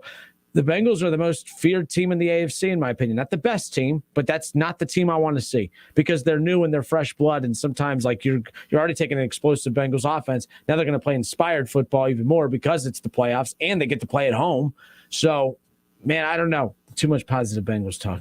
And Kansas City goes to the Broncos on Saturday night at 4:30 for opportunity to jump back into the first spot. I'm not sure who Tennessee has. Who does the Titans play? Because if the Titans win, they get to the 1 seed. The Titans they're at Houston on Sunday at 1 o'clock. Doug Toby says, Tennessee, the most physical team in the NFL, scares me, and I'm fearless. Bad weather to their advantage. I mean, you're going to run into a lot of bad weather. These, with a lot of these teams too. It's why playing you'd rather play the Colts on the road, playing the dome. Right, exactly. Play inside. Your athletes on that turf, yikes. Problem is, see, this is where Cincinnati screws up. They get the high seed they have to host. I'd much rather be playing at LA at the Chargers than I would playing in Cincinnati. And out there in LA, all games are home games because everybody goes out to LA. The LA people don't go to their own team's games. Tyler Shorty said, keep sleeping on the Titans. They're boring. Everyone's sleeping when you put on the Titans. I'm just saying. They're in my top 5. Oof. They remind me of the Ravens last year, where they're good, but you don't look at them as, once they get to the playoffs, as a team that I'm going to put a lot of stock in. That's me with the Titans. But that's because they're just not sexy. And you know me, I have to be flattered. So if Derrick Henry's back, though, might be a different conversation. That's why they got to win on Sunday. They got to win to give Derrick Henry one more week, and then maybe some voodoo magic and some praying over, some hamstrings and toes out there with some of their receivers, man, because Julio Jones, man, he was brought there to be the complement out there, to be that extra playmaker for them, but he hasn't been on the field enough to be that playmaker. But all that can change if you get an extra week off, that bye week, and you come out in that following week and then make some explosive plays in the playoffs that nobody will care about you not playing all regular season. So that's why they have to get that first round bye. If you're just tuning in, at about 4 o'clock, it was announced that Bengals safety Von Bell, Trey Hendrickson, Trey Hopkins, Quentin Spain, and a few other Bengal players have been put on the reserve COVID list. So just keep that in mind, that the Bengals have been fairly fortunate injury-wise and COVID-wise all season. That does stink too. You stay healthy all year, and then you get to this point, the most important time of the season, after you just clinched the division and you're riding high, and all of a sudden now it's like, oh, now we have to worry about this outbreak within our organization. So that's something to keep an eye on. Will this expand? I mean, remember, the Browns outbreak started something small like this, a couple key players on the list, and the next thing you know, the entire roster is on the COVID list. Mm-hmm. Hopefully that's not the case here for Cincinnati, but if it is the case, this is the week to have it happen. Get that outbreak out of the way now. Pointless week 18, week 17 game. See ya. I mean, who knows? 518-1410, who's on 4? We got Jack. Jack, how are you, sir? All right. How you doing? Good. What you got for us today? I'm a Baker supporter. I've been watching football since 7 years old, since 61. I watched Jim Brown still play in that. Anyway, I support Baker. I know he's had some bad games, and they all do. But when you look at it, I mean, he's hurt. He's really hurt. And this stuff, like you were talking about with that, with TJ Watt coming in there, and you're blocking with a rookie, and you're not double teaming him. You don't put a tight end or nothing. Yeah, it's ridiculous. Yeah, Baker got hit 9 times. He got sacked 9 times. That's not sacks. hit. Sacked 9 times. He was hit way more than that. Yeah. And Baker, when he came in the first year, didn't he break the touchdown record for a rookie? Yes, he did. And then Justin Herbert broke it 2 years later. Yeah, Herbert beat him. But, I mean, that's pretty good. Then, he's had, 4 or 5 offensive coordinators. I think they need to find a good offensive coordinator. I think Stefanski, I think he's good, but I think he's got too much on his plate. And, it's not going right. I mean, some of the calls are horrible. And the block, I mean, they've been messing around. They've had injuries on the offensive line. They got all these guys signed, but it's, makes a Jack, difference. the good news for the Browns, they got the middle of their offensive line locked up for quite a few more years. Yeah. All right. Yeah. You have both running backs locked up for a few more years. Yep. You have your pass rushers locked up, and you have your key secondary pieces locked up outside of Denzel Ward. The good news is we talk about bad teams being able to patch holes and fix things quickly. Well, the Browns are a good team. They have a good roster that's just been banged up with injuries. If the Browns can if they can make, hit a couple home runs in the draft and some key free agent signings, I think Cleveland will be back and better than ever next year. But for right now, I'm agreeing with you 1,000,000%. I think what people are tired of giving Baker the benefit of the doubt is it does get exhausting every year. It's something. The first year was Hugh Jackson. The next year it's Freddie Kitchens, and then year 3, finally things are going back to working out well again. But at the beginning, when they struggled in year 3, it was now it's OBJ, and then OBJ leaves and he plays well. OBJ comes back. Now it's OBJ's fault again. Now Stefanski, who's coach of the year, now we're saying it's his play calling that's the problem. I think what the haters are tired, not the haters, but the naysayers of Baker, I think what they're tired of, Jack, is just every time me or you or someone opens their mouth about Baker, we have some reason why Baker's not panning out. When, in their defense, Joe Burrow has every reason not to succeed. He has been sacked 50-plus times. I don't think he has a very good head coach in Zach Taylor. He does play in Cincinnati, and yet here he is overcoming, he leads at one point led the league in interceptions, and he was still overcoming all those odds. I think there's just too many examples of QBs overcoming a lot, and Baker's just not showing he could do that, and that's the frustrating thing. Well, one thing I want to say, what's Baker's record against Joe Burrow? Oh, he's 3-0, man. I got that on. Yeah. You keep hearing about Burrow, and I know Burrow's good. I really do. But Baker's won all 3 games against him. Now, I don't expect him. I don't even know if he's playing next week. Baker's not playing this week, and Burrow should not play this week. I don't think he's playing this week. I don't think Baker should have played this game I don't think Baker should have been playing the last month and a half, to be honest with you. But But I mean, he's had good games, but just like Green Bay, you go to Green Bay, and the calls were horrible there. And that last one, they're still in the game. They start moving down the field. When that defensive guy grabs Peoples-Jones, you look at him, and then he goes to make a cut. He let go of his arm, and then he grabs his jersey and pulls him back just at the right time. And that replayed so obvious, too. Yep, I agree. Yeah, and that's when they get the interception. And I'm getting sick of this. Earlier, grabbed Jones on the first interception and that. So Jones is late to get to where Baker's throwing the ball. I mean, 2 of those interceptions. And then they had an interception on the 2-point conversion? Yep. Yeah, and Peoples-Jones, I like him, but to me, he's got to come in some and fight for the ball. The guy come from behind and picked him off. You got to go for the ball when you get a chance. And he's young, and he's good. I like Peoples-Jones and that. But there's times where the interceptions aren't always the quarterback's fault.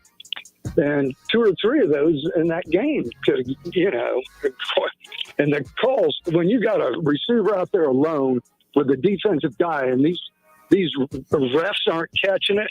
It's just happened too much with Cleveland. And my opinion, they don't like Cleveland. I don't know if it goes back to years ago when the Jacksonville, they had a drinking night and they're throwing batteries before, I don't know if that was before they moved.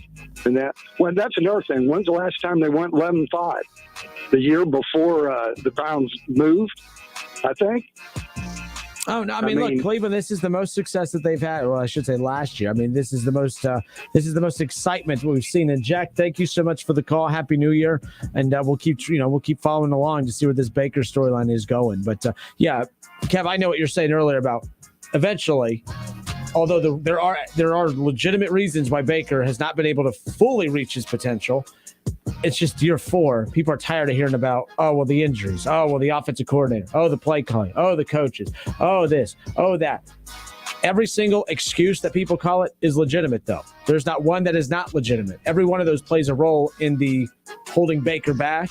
But at the same time, Baker is not good enough to overcome some of them.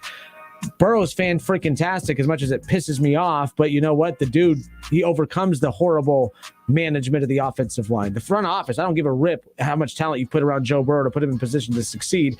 Mike Brown is still absolutely delusional for continuing to let his investment get hit like that. But the fact that he overcomes that. Baker has a bad offensive line. He can't overcome it. Joe Burrow has the worst in football, one of the worst in history. He overcomes it.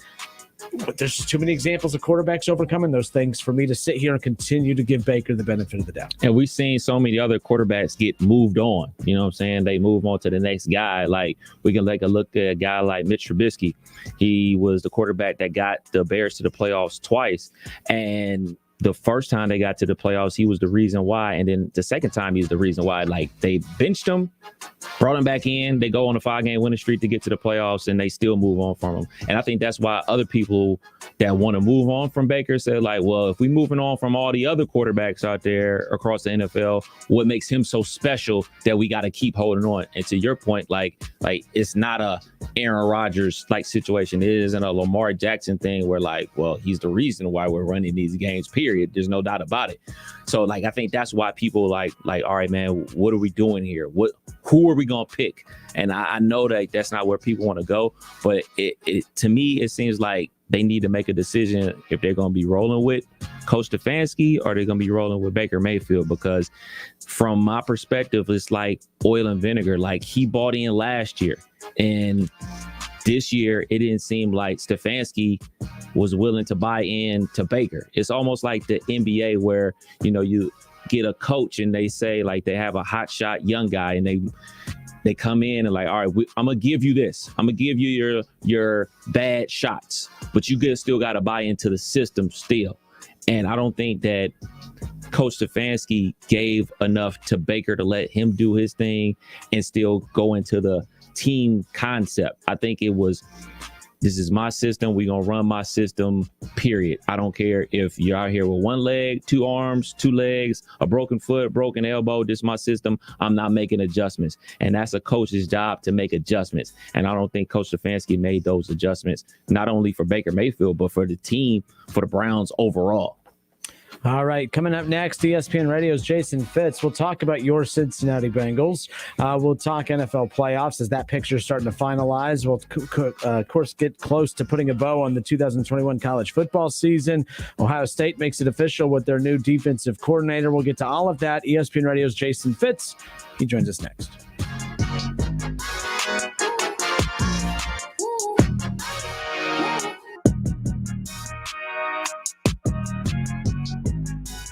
It's the Justin Kinner Show with Kev Nash. Justin, you're awesome, baby. Right here on 1410 ESPN Radio. ESPN 1410 Wing AM weather. This afternoon will be partly cloudy, a high near 44. Tonight's going to be mostly cloudy and windy, a low around 36. And tomorrow's going to be partly cloudy and windy, a high near 40. I'm Pete Spivak for 1410 ESPN Radio. I know you've been waiting a little bit longer than normal. Jen's manicure spot needs an extra pair of hands. Who's at the front desk right now? Someone who's handy with everything from nail files to spreadsheet files. Deidre's not coming in today, but we have that whole bachelorette. Indeed can help her hire great people fast. I need need Indeed. Indeed you do. Instant Match instantly connects you with quality candidates whose resumes on Indeed match your sponsored job description. Visit Indeed.com/credit and get $75 towards your first sponsored job. Terms and conditions apply. Peloton is ringing in the new year with so much new. With the Peloton bike, you get access to new classes, new music, and artist series. Get ready for fast, fun workouts with Peloton Boxing. They've also got new artist series. There are more than 100 artist series classes to pick from. For a limited time, experience it all with a $550 value offer on the Peloton Bike Plus, including $300 off the Bike Plus and free setup and delivery. A $250 value. Terms apply. Millions of people use Zoom Phone, the innovative and feature-rich cloud phone system for businesses of any size. Zoom Phone is simple to use, whether you're on a mobile device, desktop, laptop, or desk phone. And because every call is important to your business, Zoom Phone was built with reliability in mind, using geographic redundancy to keep your communications online. Empower your workforce with Zoom Phone. Visit zoom.com/phone system. Zoom, how the world connects. Tonight, it's the premiere of 2 new comedies on NBC. First, the comedy critics are calling the next The Office. American Auto, starring SNL's Anna Gasteyer. What are you doing to my car? I'm stealing your hubcaps. It's fine. I'm the new CEO. Then it's Grand Crew. The comedy critics rave is this generation's Friends. I'm going to ask Alicia to marry me. What? Seriously, dude? I've had almond milk in my fridge longer than you've been with Alicia. American Auto and Grand Crew. Premiere tonight on NBC. I know you've been waiting a little bit longer than normal. Jen's manicure spot needs an extra pair of hands. Who's at the front desk right now? Someone who's handy with everything from nail files to spreadsheet files. Deirdre's not coming in today, but we have that whole bachelorette party. Indeed can help her hire great people fast. I need Indeed. Indeed you do. Instant Match instantly connects you with quality candidates whose resumes on Indeed match your sponsored job description. Visit Indeed.com/credit and get $75 towards your first sponsored job. Terms and conditions apply. The Lowe's home team came back for a second season focusing on making homes and hometowns better for all. With the help of their general manager, Drew Brees, and players like Najee Harris and Justin Fields, they tackled community projects in hometowns, while also inviting DIYers to join the Lowe's home team by taking on DIY projects of their own. Select pros rounded out the 2021 Lowe's home team. Learn more about the Lowe's home team at lowes.com/home team.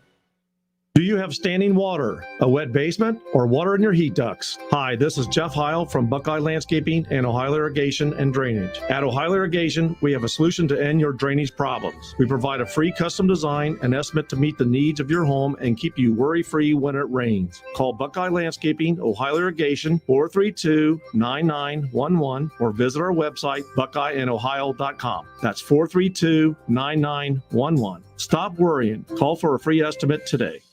Hey, Carrie, we need that tax report by tomorrow. Hey, Bobby, give me that expenses. For Hari's accounting firm, client growth is exponential. We're a couple of accountants short. He needs whip-smart accountants at whiplash speed. Hey, so why aren't these receivables matching up? Indeed can help him hire great people fast. I need Indeed. Indeed you do. Instant Match instantly connects you with quality candidates whose resumes on Indeed match your sponsored job description.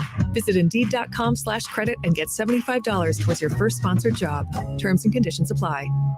You have empty office space to fill or home office to create. You know what you need. You know what you'd like. But you also have a pretty good idea after you've shopped around the usual places what you need and what you like might not happen. Well, then you haven't been to Charles Larrick's Warehouse Outlet. Nobody has their selection. Nobody has their discounts. And every week there's something new. If you need office furniture, Larrick's Warehouse Outlet can sell it to you for half the price and below manufacturer's selected prices. Half price and below on hundreds of items. Selection from budget to the best. Really, desks from $50 to $5,000. Filing cabinets from $25 to $500. Before you go anywhere else, do yourself a favor and come to Larrick's Warehouse Outlet. With 25,000 square feet of selection, you're not going to go anywhere else. Larrick's Warehouse Outlet at 23 McOil Avenue, Dayton. Open Monday through Friday, 9 to 6. Larrick's, continuing the tradition.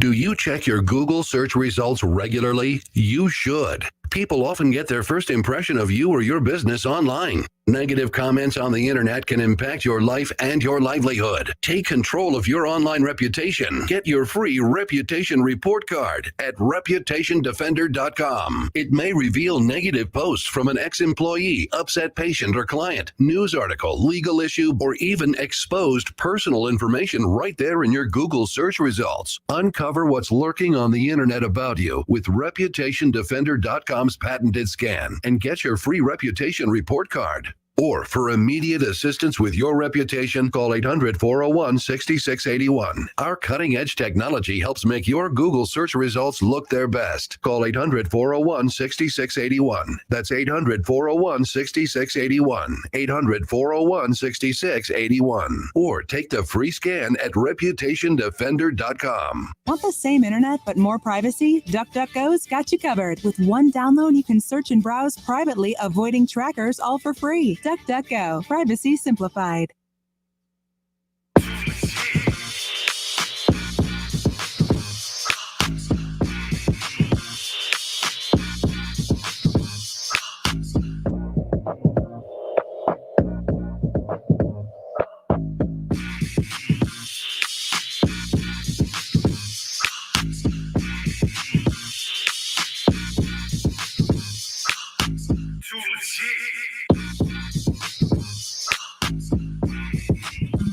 Justin Kinner, Kev Nash, back with you here on 1410 ESPN Radio. Jason Fitz at ESPN Radio. He'll join us coming up here around the corner. We're live on Facebook, live on YouTube. Head to YouTube, search ESPN Dayton. Follow, subscribe to the station's YouTube channel. Of course, be a part of everything we do on Facebook as well. Search the Justin Kinner Show on Facebook. Like, follow, subscribe, and jump in on the fun there. On the page on Facebook, when you watch the show live, you can jump in on the conversation. Doug Toby, by the way, when I was saying that, with Hugh Jackson and all the issues there, and then into Freddie Kitchens, he goes, well, it sounds like a bad organization. With a little wink face, like he's trying to get the best of me. Yesterday on the show, I talked about New Year, New Me. I'm doing my best not to get into it with as many people. I'm going to kill people with kindness instead of yelling. We'll see how long that goes. But I don't know, Doug, what you're trying to insinuate there. You're insinuating as if, like, I've said the Browns are a good organization. I've never said they're a good organization. Kev, you've heard me on numerous occasions say the Browns making the playoffs last year doesn't mean they're not. That doesn't mean they're a good organization. And the Bengals sure as hell are not a good organization. Both are bad organizations. Just because you get lucky one time in college doesn't mean you're a ladies' man. I'm just saying, let's stop acting like, you know what I mean? Like, we got to stop this. Like the Patriots, when they initially won their Super Bowl in the early 2000s, technically they were in the Super Bowl against the Packers. That was the year that Byers was on the Patriots. Mm-hmm. But that was the start. When the Patriots made the Super Bowl that year, when Byers was there, they didn't win it. But did anyone say, oh, man, the Patriots, they're one of the best organizations in football? They had just a brand new owner in Robert Kraft. Like Byers said, he was one of the first groups of guys that were brought in when Robert Kraft took over the Patriots over there. No one, in the Patriots in the 90s, the Patriots were a joke for the longest time.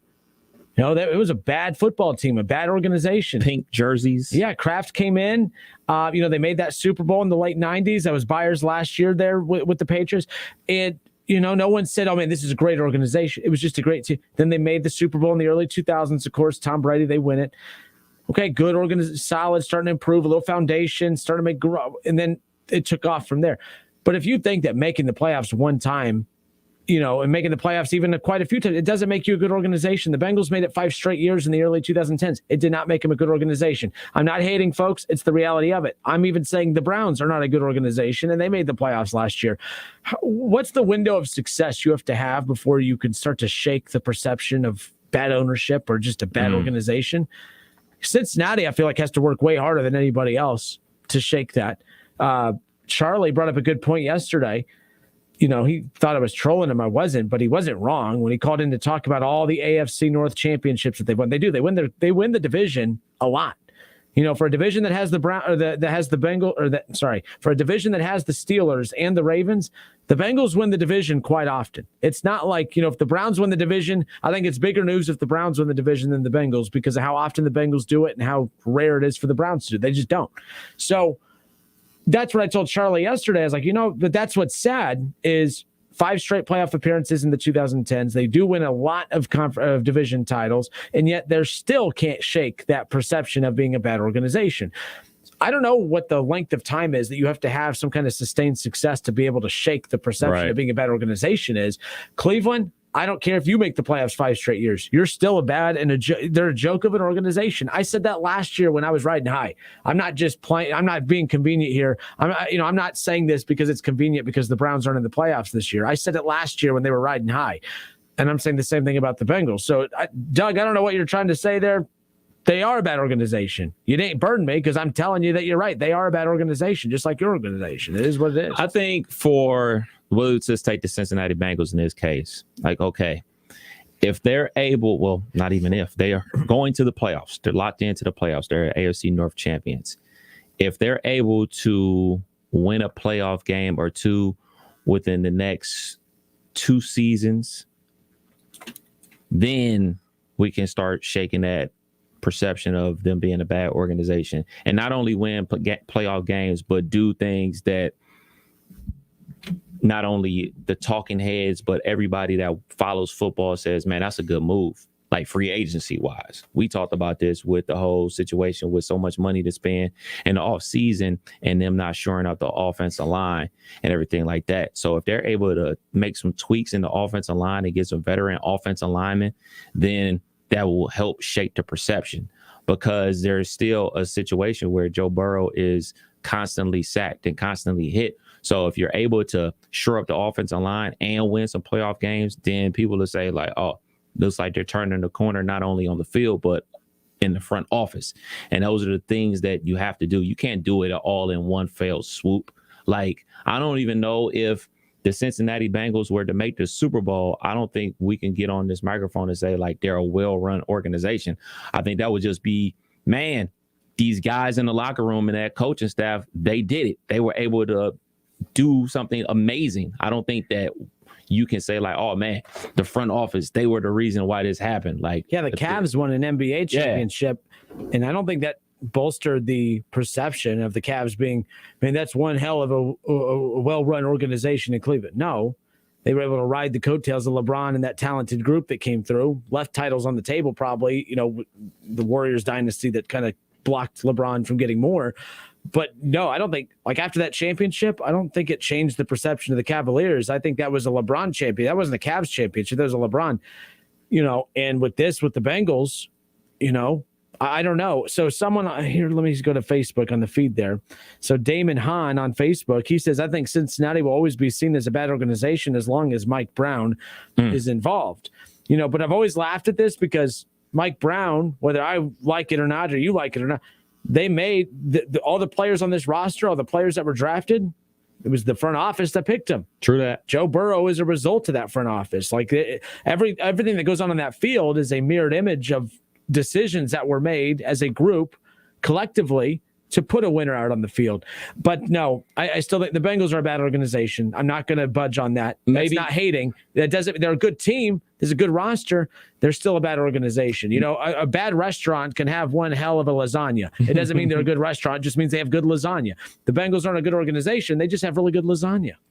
Joe Burrow being the lasagna, in case you guys couldn't connect. Maybe this is a question for one of the guys like Ben Baby or something like that. How much is Mike Brown involved in player acquisition? I mean, I'm not trying to get morbid or anything like that, but the man is 80 plus years old. Like, how involved is he now as he once was? You know what I'm saying? Because there has been makeshift GM. Like there's definitely been a change in who's running things behind the scenes and everything like that. So, like I said, not trying to be morbid, not trying to take it to that level, but he is an older man, and he once was heavily involved, not as involved as a Jerry Jones, but like he was involved in making player decisions and heavily involved in a lot of situations.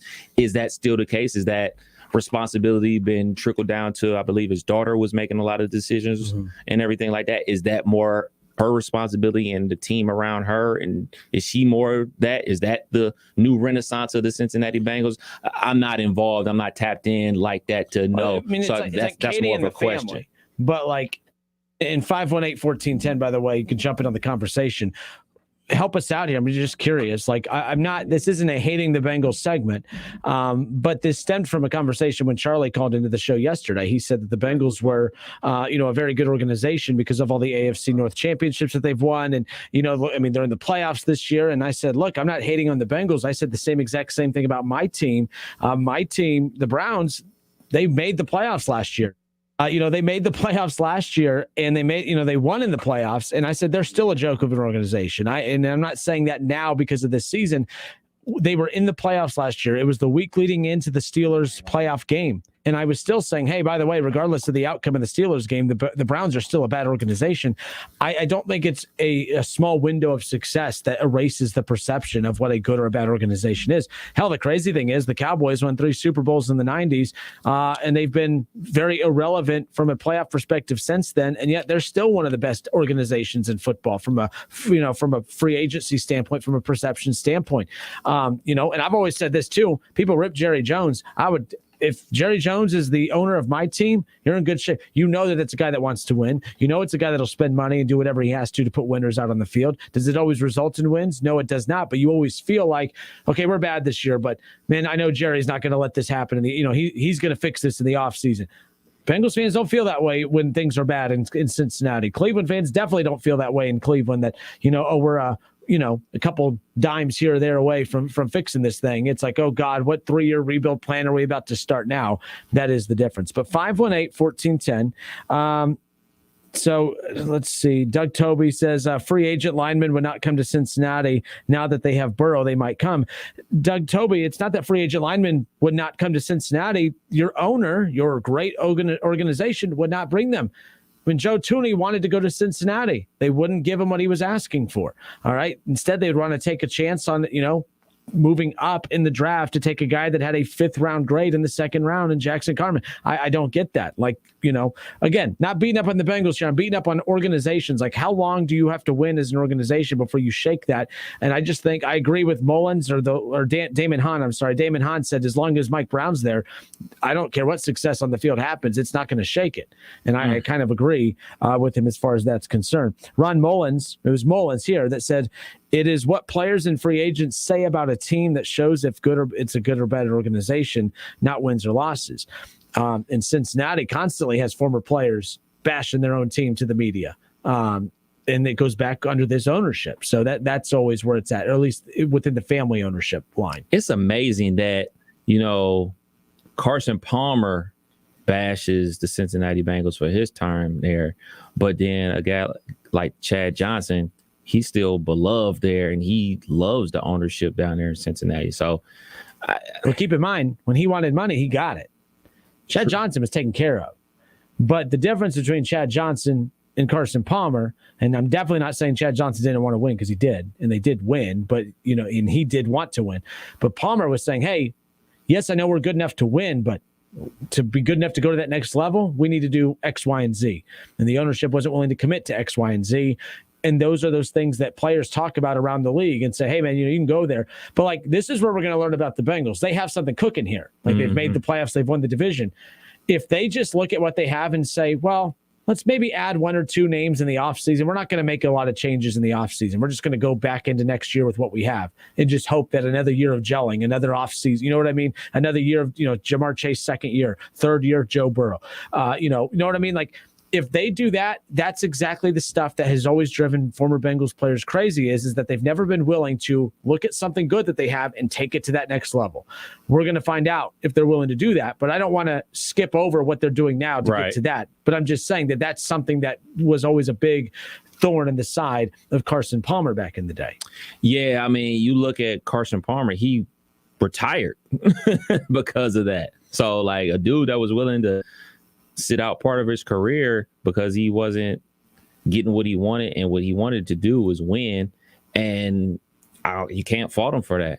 So, like, that's like what I said before, like, those are the questions that we just don't have answers to, and somebody more connected with the organization maybe has answers to that we just don't have about, like, what's the power structure with the Cincinnati Bengals now? Like, is it the same as it's always been, or has there been like some type of new regime situation going on because it is such a family run business? unlike a lot of other teams out there, like, I guess like the Pittsburgh Steelers, Cincinnati. I'm trying to think the other family-run organizations, the Dallas Cowboys, but a lot of the other ones are just like a la corporations. So, like, that's the questions I would have. 518-1410. Kev, who's up? We got Todd on line too. Todd, welcome. How are you, sir? Hey, how are you? Good. Where you driving to, Todd? Okay, so I gotta. First off, you guys are awesome. I listen to you guys every day on the way home from work. You guys do your homework. I like all the things you guys say. For the most part, I agree with everything you guys say. I just wanted to touch on something that you guys were talking about earlier, where you were talking about how a fan base can influence a team and coaches and so forth. And I got a perfect example. I'm a Rams fan. Been a Rams fan since I was 7 years old. So I would have been about 1974. I started being a Rams fan. Well, fast forward all the way to today. Sean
to the Super Bowl or bust? Look, man, it seems like here lately the Rams have been all in like every year. Every year they're all in. They're just going after players and players and players, and they're getting those. And I think that's at this point it's working out. Sean McVay has a way of, I think, getting these guys into a huddle and getting them in the locker room and being able to take big names and work with them and have success with them. I'm going to say this. They've got the talent to do this. They got the talent to do this year. I mean, Stafford, yes, has to come down on the turnovers and so forth, but I think they think big. I think Sean McVay thinks big. You don't think anything less than the Super Bowl. So I don't think it's Super Bowl or bust, but man, it's pretty close. See, for me, I think it is Super Bowl or bust because they traded so much away, and I'm also kind of rooting for them to make it to the Super Bowl and potentially win it because I want them to show a different way, that show that there's not only just one way of winning the Super Bowl. I want to see a different way of winning the Super Bowl outside of obviously the New England dynasty and the whole situation where like get a rookie quarterback and get them on a rookie contract. I want to see a different way of building the Super Bowl champion. And if this is another way that teams can go out there and do it and be proven to say, hey, look, we did it, that other teams will be willing to give it a try as opposed to just basically banging their head against the wall, trying the same methods over and over and over again. Exactly. And that's why I'm such a big fan of Sean McVay, because that guy he doesn't go with the trend. He's broke outside of the mold and said, this is the way that we're going to run this team. And I mean, it's working. The guys that hasn't had a losing season, and they're winners, man. I mean, he's done it, and he has a way with getting the most out of the players. I mean, it's been fun to watch as a Rams fan. I'll just say that. Well, the one thing I like about it too is because so many times, people say, "Well, can't believe you're trading all these draft picks. You're drafting all it away. That you're giving all these draft picks away to give yourself a chance to win now." And I was like, "You act like they're not going to get those draft picks back. Like they're going all in to win with this roster. If it doesn't work out, they will unload their young talent and these pieces to get those draft picks back." Look, the NFL is unlike any other sport where a rebuild can last you 2 years. The Bengals were an absolute disaster and a joke not even 2 years ago, and here they are, AFC North champs. The Browns went from 0-16 to a 7-win team to a team that was, projected to win the division 2 years later.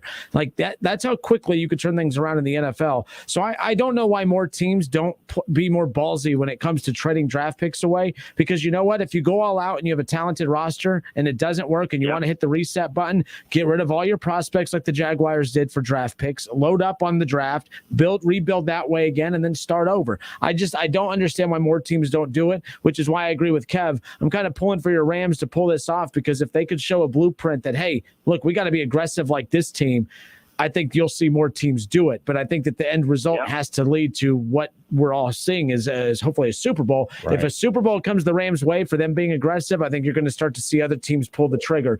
But I think too many teams have watched the Seahawks. Too many teams have watched the Chiefs, and too many teams have watched these teams with rookie quarterbacks try to win a Super Bowl in that rookie contract 4-year window, and that's the flavor of the decade right now that everyone's following. So I agree with Kev on that. I'm hoping it works because I want to see other teams try things different instead of the same old, same old.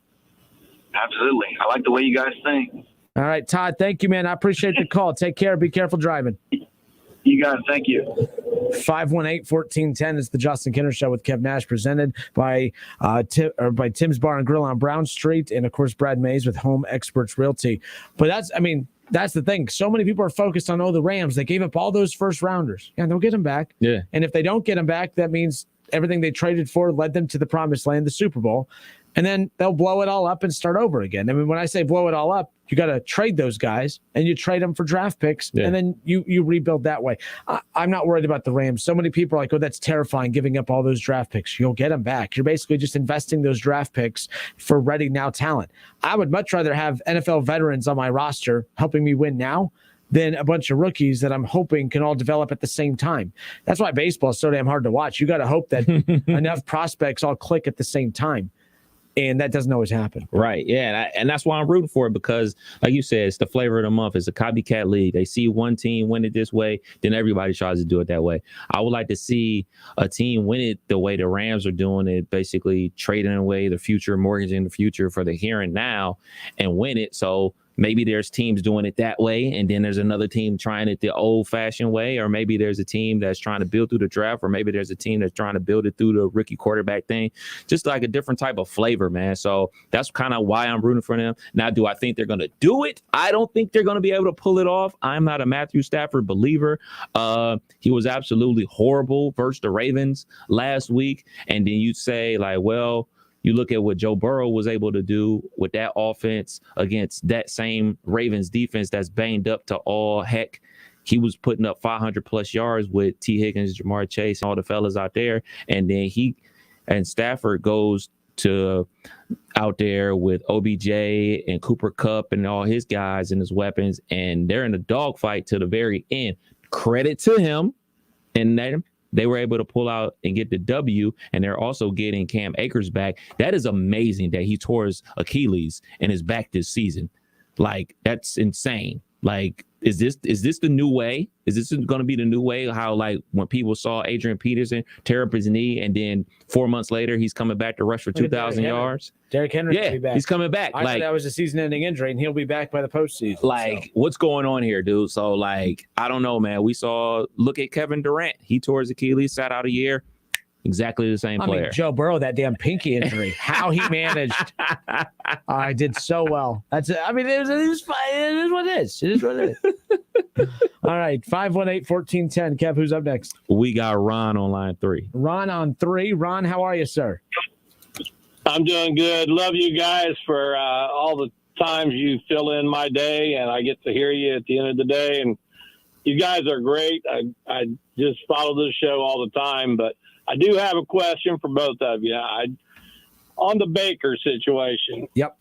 What is his injury exactly? What's going on with his body? Torn labrum on his non-throwing shoulder, and then he has a broken bone in that same shoulder. Okay, my question would be this. If he goes into the off season, is that something that can be fixed and ready for him to play next year? So they've already announced he's having surgery. ASAP was the exact word, or I guess grouping of letters used. So he's going to have surgery here relatively soon, and they said that the estimated recovery period will have him back by OTAs. Okay. So here's my thought on it. I'm a Cowboy fan. I watched the Browns and I watched the Bengals, and I listened to you guys talk about both. My thing is, why is everybody so down on Baker? If he can get fixed, and we saw Burrows do the same thing. He went out with an injury last year.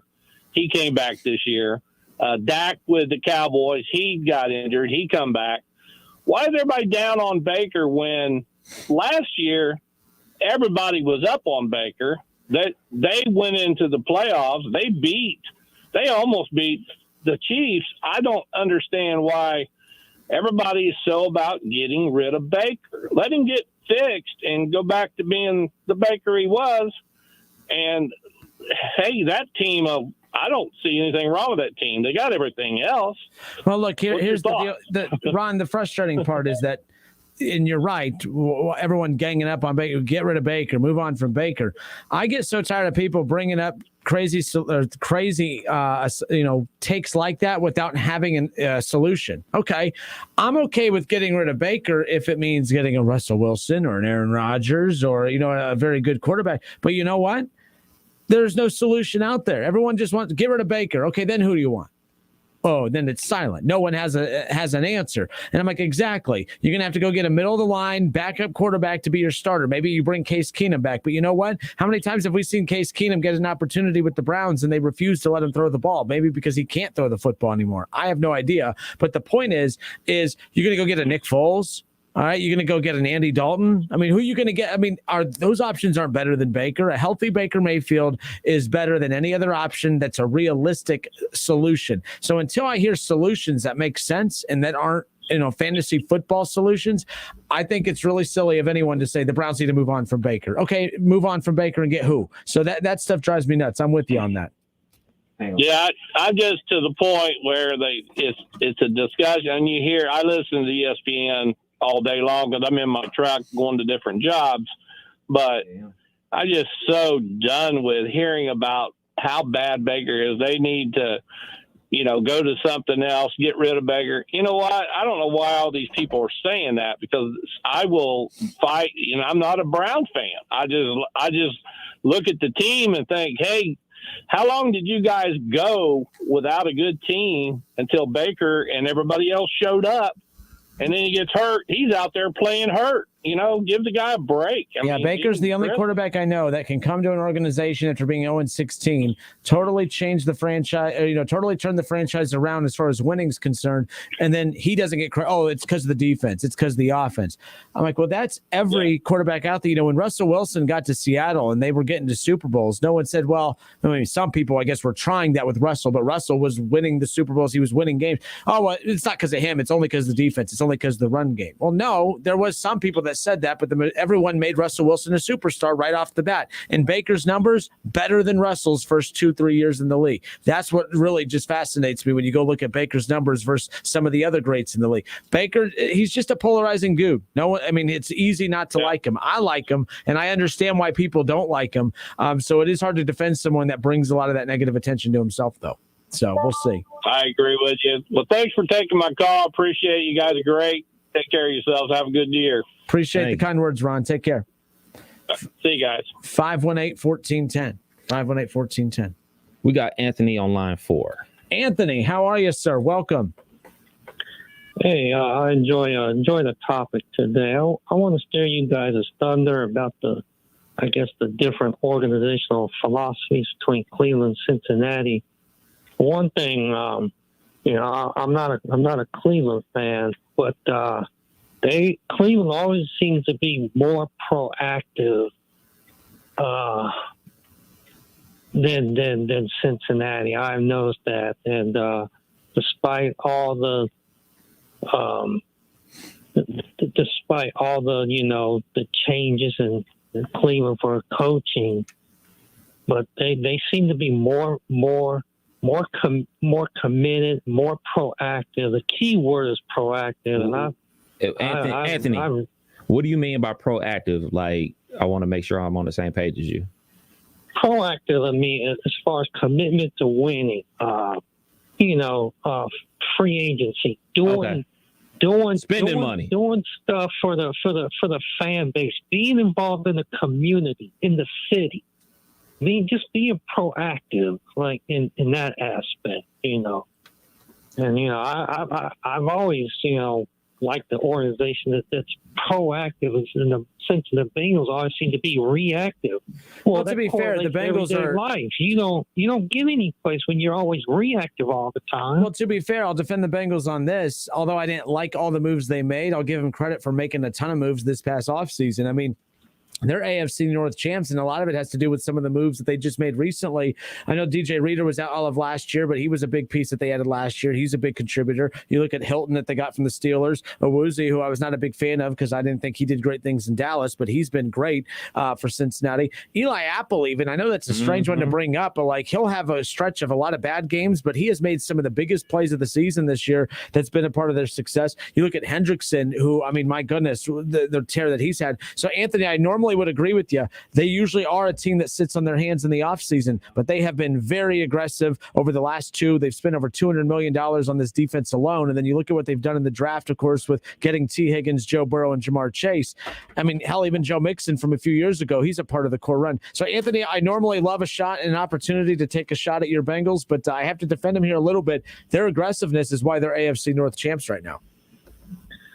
Oh, okay, but I agree with you, but it always seems to me Cleveland's always just been more proactive and committed to winning. I mean, you can be committed to winning and just make foolish. Well, I can go to the bar and say I'm going to go get the hottest chick every single night. It doesn't mean I'm going to come home with the hottest chick every single night. Like eventually, you could want to win and be proactive to trying to win. Cleveland is. If you think Cleveland's always been proactive to winning, the end result has not always been there. And even when they have tried really hard over the years, they tried really hard this year. Look at their offseason last year when they went and got Johnson and they got Hill. They drafted Newsome. I mean, they got, Koromoa. They went all out on the defensive side. They got Jadeveon Clowney. They got Takk McKinley. They're sitting at the freaking last place. They're in last place. Damn it, Anthony. You're making me rehash. This is sad. They're in last place. And I would think that some of the over-aggressiveness from the Cleveland Browns was to their detriment, to firing so many coaches after 1 year. I think they fired multiple coaches within their first years of being with the organization, like saying like, all right, he's not the guy. Like that hunger to win and try to fix things. Like they never let a coach get their feet wet and, correct their wrongs. Like they're so fast to go on to the next. And that's what I was talking about with the Cleveland Browns fan base, them having a voice in the organization, basically having rabbit ears and everything like that. Like we forget, man, like Mike Holmgren was in the front office before, you know what I'm saying? Like they've had so many different GMs. Like we all see the jersey with the list of quarterbacks and everything like that. Go do yourself a favor. Google the GMs. The GM list is long GMs, too. Coaches as well. So like the turnover there is crazy, man. So like some of that I think is a little too over aggressive. And to the Cincinnati Bengals credit, I know everything didn't work out the way everybody wanted to with Lewis and everything like that, but he was the longest tenured coach with the in the AFC North, won a ton of titles. Yes, ultimately they didn't win playoff games. And after a while, winning division titles means nothing if you're not advancing in the playoffs. But he was afforded the opportunity to have two regimes. He was with the Carson Palmer situation, and then he was with the Andy Dalton situation. Time eventually ran its course, but I don't think that you could say his tenure was a bust. He was afforded the opportunity to fail, fix, and then ultimately fail again. But when you're over aggressive and constantly firing guys, because if you think about it like this, you're firing dudes, and thank goodness this ain't college because you don't have to pay them once they're fired, they're out of there. But the turnover rate that you're having, you're talking about the decisions that the GM or the coaches are making. Guess who's making those hires? The ownership is making those hires. So that egg is not on the GM, only on the GM. It's on the ownership face too. So having rabbit ears isn't always a good thing. 518-1410. It's the number to call in and jump in on the conversation. I know we have Tim and Eric. Who are other two callers we're going to be talking to on the other side? We got Jim and Nick on the line as well. Jim and Nick, we'll start with you two on the other side. We'll get to the rest of your calls coming up. If you want to jump in on the conversation, give us a call, 518-1410. Head to Facebook. You could leave your comment in there as well. Search The Justin Kinner Show. TJ Brusher on Facebook, Kev, says, did you know you can buy Browns tickets for $9 a ticket at the moment? Just thought I'd pass this along. He has a Bengals logo as his Facebook profile picture. See the trolling? You see, I'm trying to be on my best behavior, and these guys. And by the way, I don't know what you're like getting at there, because it makes sense why a non-playoff team has tickets so cheap. You have a playoff team, and you still can't sell out your damn stadium. So I have no clue. I think that's more pathetic. I think that's more embarrassing. I think this is more about your fan. Oh, he came close. I was getting there. I was at the 40. I got tackled at the 30, though. So, but no, don't bring up cost of tickets like you're taking a shot at the Browns. I mean, my goodness. I just found an article, actually, that said the National Football League called out the Cincinnati Bengals and four other teams shortly before the season began for falling short on season ticket sales. Your team couldn't even get your fan base to buy your tickets, and you're over here making fun of the Browns' cheap $9 tickets in Week 18.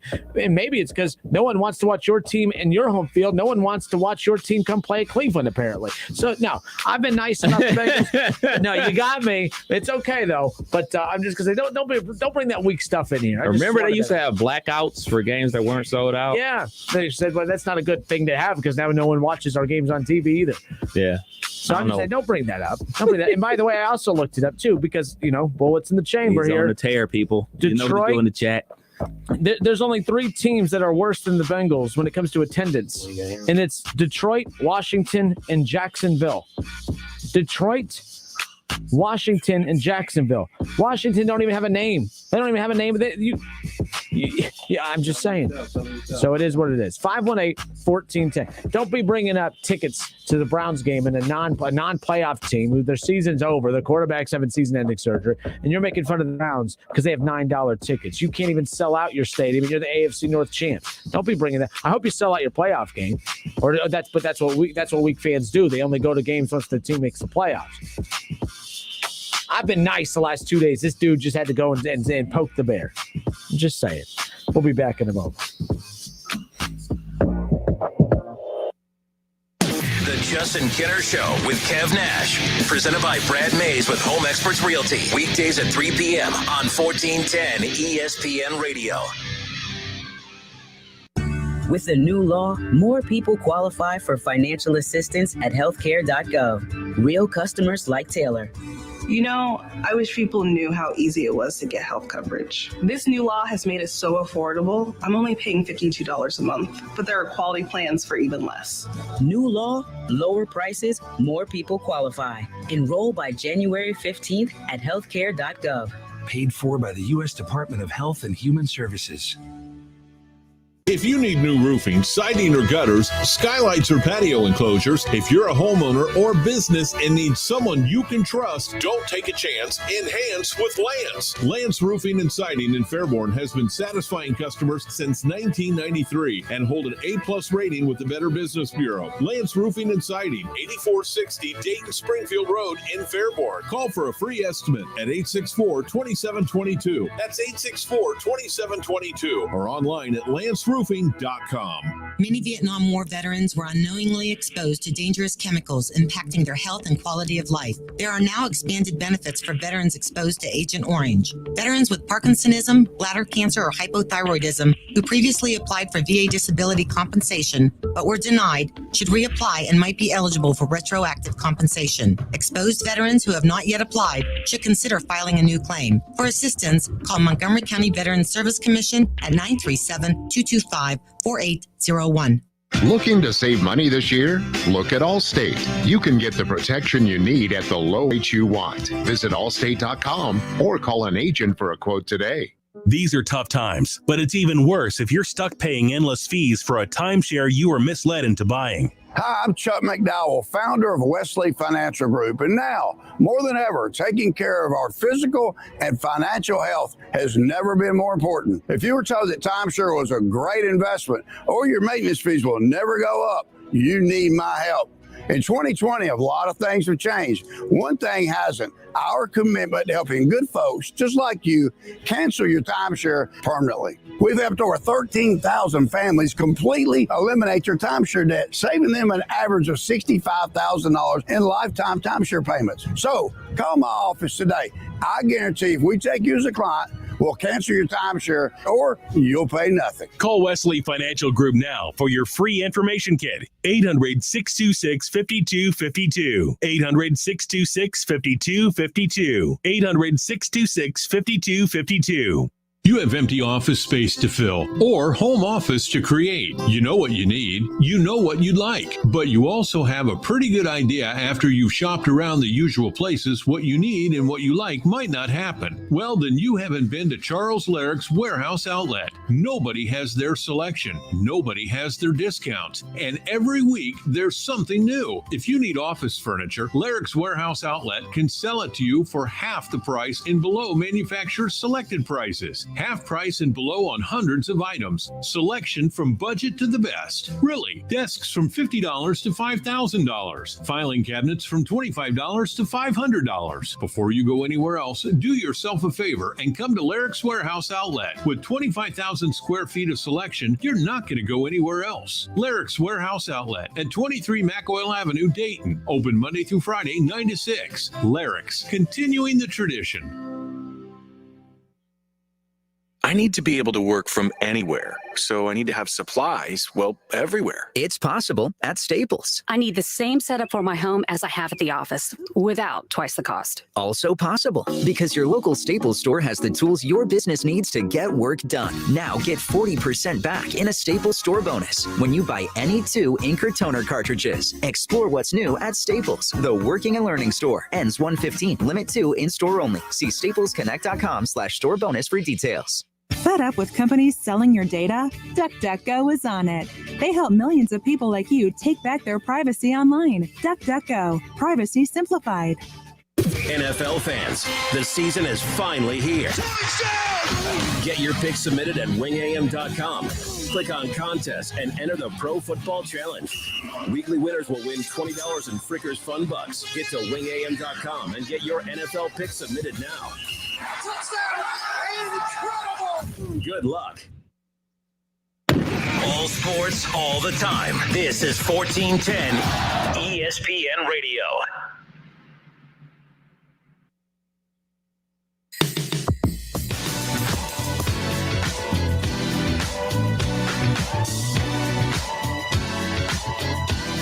That sounded a little Christmassy. Ho, ho, ho. I mean, like, I hit the wrong button. I didn't even know we still had the Christmas stuff in there. Yeah. Ho, ho, ho. Oh, yeah. All right, we'll kill that. Happy New Year. Merry New Year. Justin Kenner, Kev Nash with you here, live on Facebook. Stuff rolling. So, someone took a shot at me as a Browns fan about how cheap the tickets are to go to the Browns-Bengals this week. And I have no clue why you're going to... So, I guess you can go to the Browns game this weekend for like $9. Super. Why does that matter? Why does it matter? I mean, the thing is, like, especially for Bengals fans coming at me with that, and I've been nice this year. We're 2 days into the new year, 2 days, I guess, into our business calendar, I guess, but it is what it is. Just giving you guys a hard time. This is cool, though. Look, we're going to have, I want to talk to Will Allen again, because that's the last time the Bengals in the playoffs, I mean, that was a mess that night. Yes. I was supposed to go to that game. And it started raining, and I was like, no, we're good. We're going to watch it on TV. And then the Bengals looked like they were going to win. I was like, man, talking to the wife, I'm like, glad we didn't go to this game in the rain, and my team was losing. And then a miracle happened for my Pittsburgh Steelers. Yeah, so I don't know if you heard earlier because you were on the phone, but the Bengals are 29th in attendance in the NFL. 29th? Now, here's the problem. It's only 32 teams. Here's the problem with this. I'm going to be fair to the Bengals. I'm not going to bash them on this too much because I need to know, how is this figured out? So if they are 29th in attendance at 60,000 fans, is that because the capacity for their stadium? I mean, I was just about to Google their capacity is set. So if like Jerry's World, of course, they're number one in attendance, but it could, I want to know the percentage of fans. So so when it says percentage, is that what that percentage means? Because I'm trying to defend the Bengals here. I don't like That's what I would assume, right? So well, then let's rank on percentage. Let's be fair here. So the Cincinnati, well, no, because now we're seeing team. Yeah, that would make sense. Teams at 100%, but no. Okay, so no, it don't matter. Cincinnati, you stink one way or another, attendance wise. You're 25th in the NFL in attendance at 92%. So there's teams like at 100, like Kansas City, Minnesota, Denver, Cleveland. All right, which I'm so 92% of the seats are sold for the season. Mm-hmm. And so the teams at 100%. Kansas City, Minnesota, Denver, Cleveland, New England. So who's dead last? And what's their percentage? The team with no name, Washington. They're dead last. I thought I would figure that percentage is low. They're 64%. That's bad. That's Major League Baseball stuff right there, man. I would have figured that it would have been the Rams or the Chargers or even Las Vegas. Well, guess the next. So Washington's number 32, dead last. Try to guess a couple teams right up ahead of them. Probably Jacksonville, right? Jacksonville is 28th. Detroit's 31st, so they're the second worst. Really? Detroit, yeah. What's their percentage? 78. I think anything below 80 is. Now, to be fair to Detroit, that the capacity in those domes is massive. Right. So it's different there than, what the capacity at Paul Brown is what? 68? 65,535, according to the wiki. So, okay, and they're averaging about 60,000 fans a game. For Detroit, we're talking, I don't know what Detroit's capacity is, but they're at 50,000 fans a game. But Detroit's horrible. Right. Detroit's bad. But see, that's the thing. The thing that's, but Pittsburgh, Kev, you're right there at the bottom too. Washington, Detroit, the Jets, and Pittsburgh. Pittsburgh is 29th, and they are at 88%. So, and, New Orleans is at 27th, but a lot of these are in domes. Pittsburgh, I'm surprised that they're so low. Right. This is for this year only, folks. Ford Field, 60,000 people. Really? Yep. In the dome? Mm-hmm. 60,000. 65,000. That's according to the Wikipedia. My goodness. And Kansas City averages 73,000 fans. Cleveland averages 67.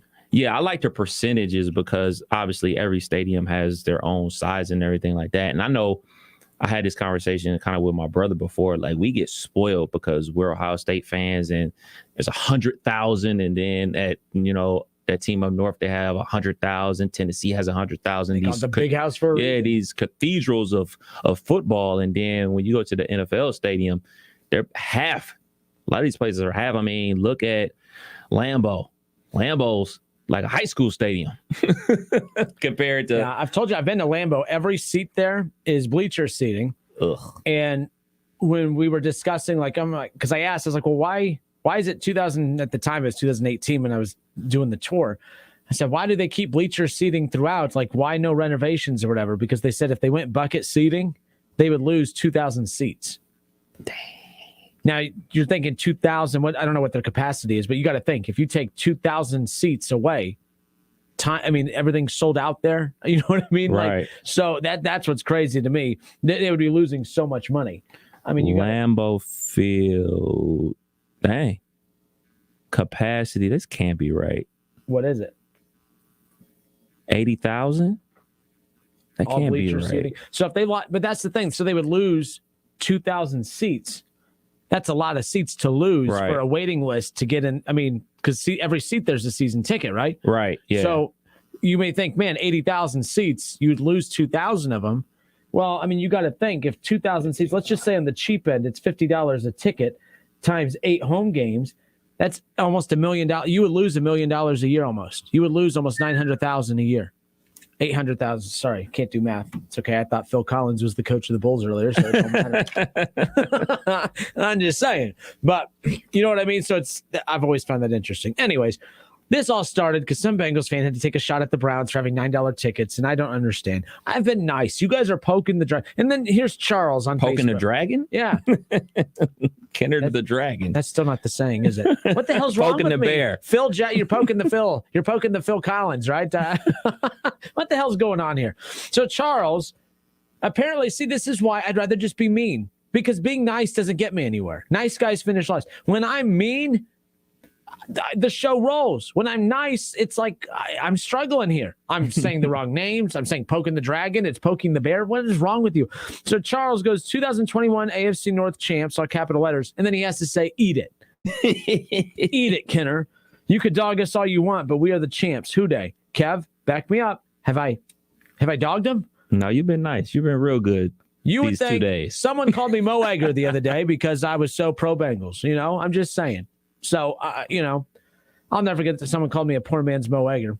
And I texted that screenshot to Mo and I said, hey, it's actually an honor to be the poor man's Mo Egger. I'm just going to throw that out there. Mo's a good dude. I love Mo. But yeah, when someone called me a poor man's Mo Egger, I got a huge kick out of that. I'm like, okay, that's the nicest thing anyone's ever said to me, to be quite honest with you. So there you go. But I've been very nice about the Bengals because, as I've said before, there's nothing to be mean about. You're right, Charles. They're AFC North champs. Congratulations. Scott Campbell on YouTube, Kev, says people aren't watching the Bengals? Well, it's too cold out. He goes, remember, it's too hot to go watch the Reds. Remember, we had a segment on the show during the summer. The Reds at the time were holding on to a wild card spot. And I go to a game. They're playing the Marlins, and that could be why. But it was just, I mean, it was under 20,000 fans there. That's bad. Yeah. On a bad year, the Reds averaged 22,000 fans. On a bad year. The Reds were holding a wild card spot in August, and it was under 20,000 fans. And everyone kept making these lame excuses. Oh, it's hot out. No one wants to go sit in the heat. To watch. So what? And now Bengals fans are saying, well, it's too cold to go to Paul Brown to watch a game at this time of year. So it's too hot to watch the Reds in July and August, and it's too cold to watch the Bengals in December. Pull all the pro teams out of Cincinnati, please.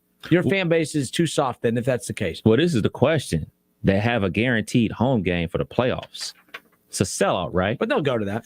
You have to be there, right? Yeah, I would be disappointed if not. Now, that's a real reason to be disappointed if you're not selling out a playoff game. Like, there's no excuse for that. Like, you can have every excuse in the book about it being cold. Oh, this matchup ain't that good with the baseball, or, you know, we already got the playoff spot clinched, but this game is up in Cleveland, so I guess that really doesn't even matter. Was Sunday's game versus KC, I would imagine that was a sellout, right? I mean, it's the Chiefs. I would sure as hell hope so. I would hope so. Let me see. I mean, that was a hot ticket right there. I mean, that was Joe Burrow against Patrick Mahomes. I mean, if that can't get you to fill up that stadium, I have no clue what's wrong with you then.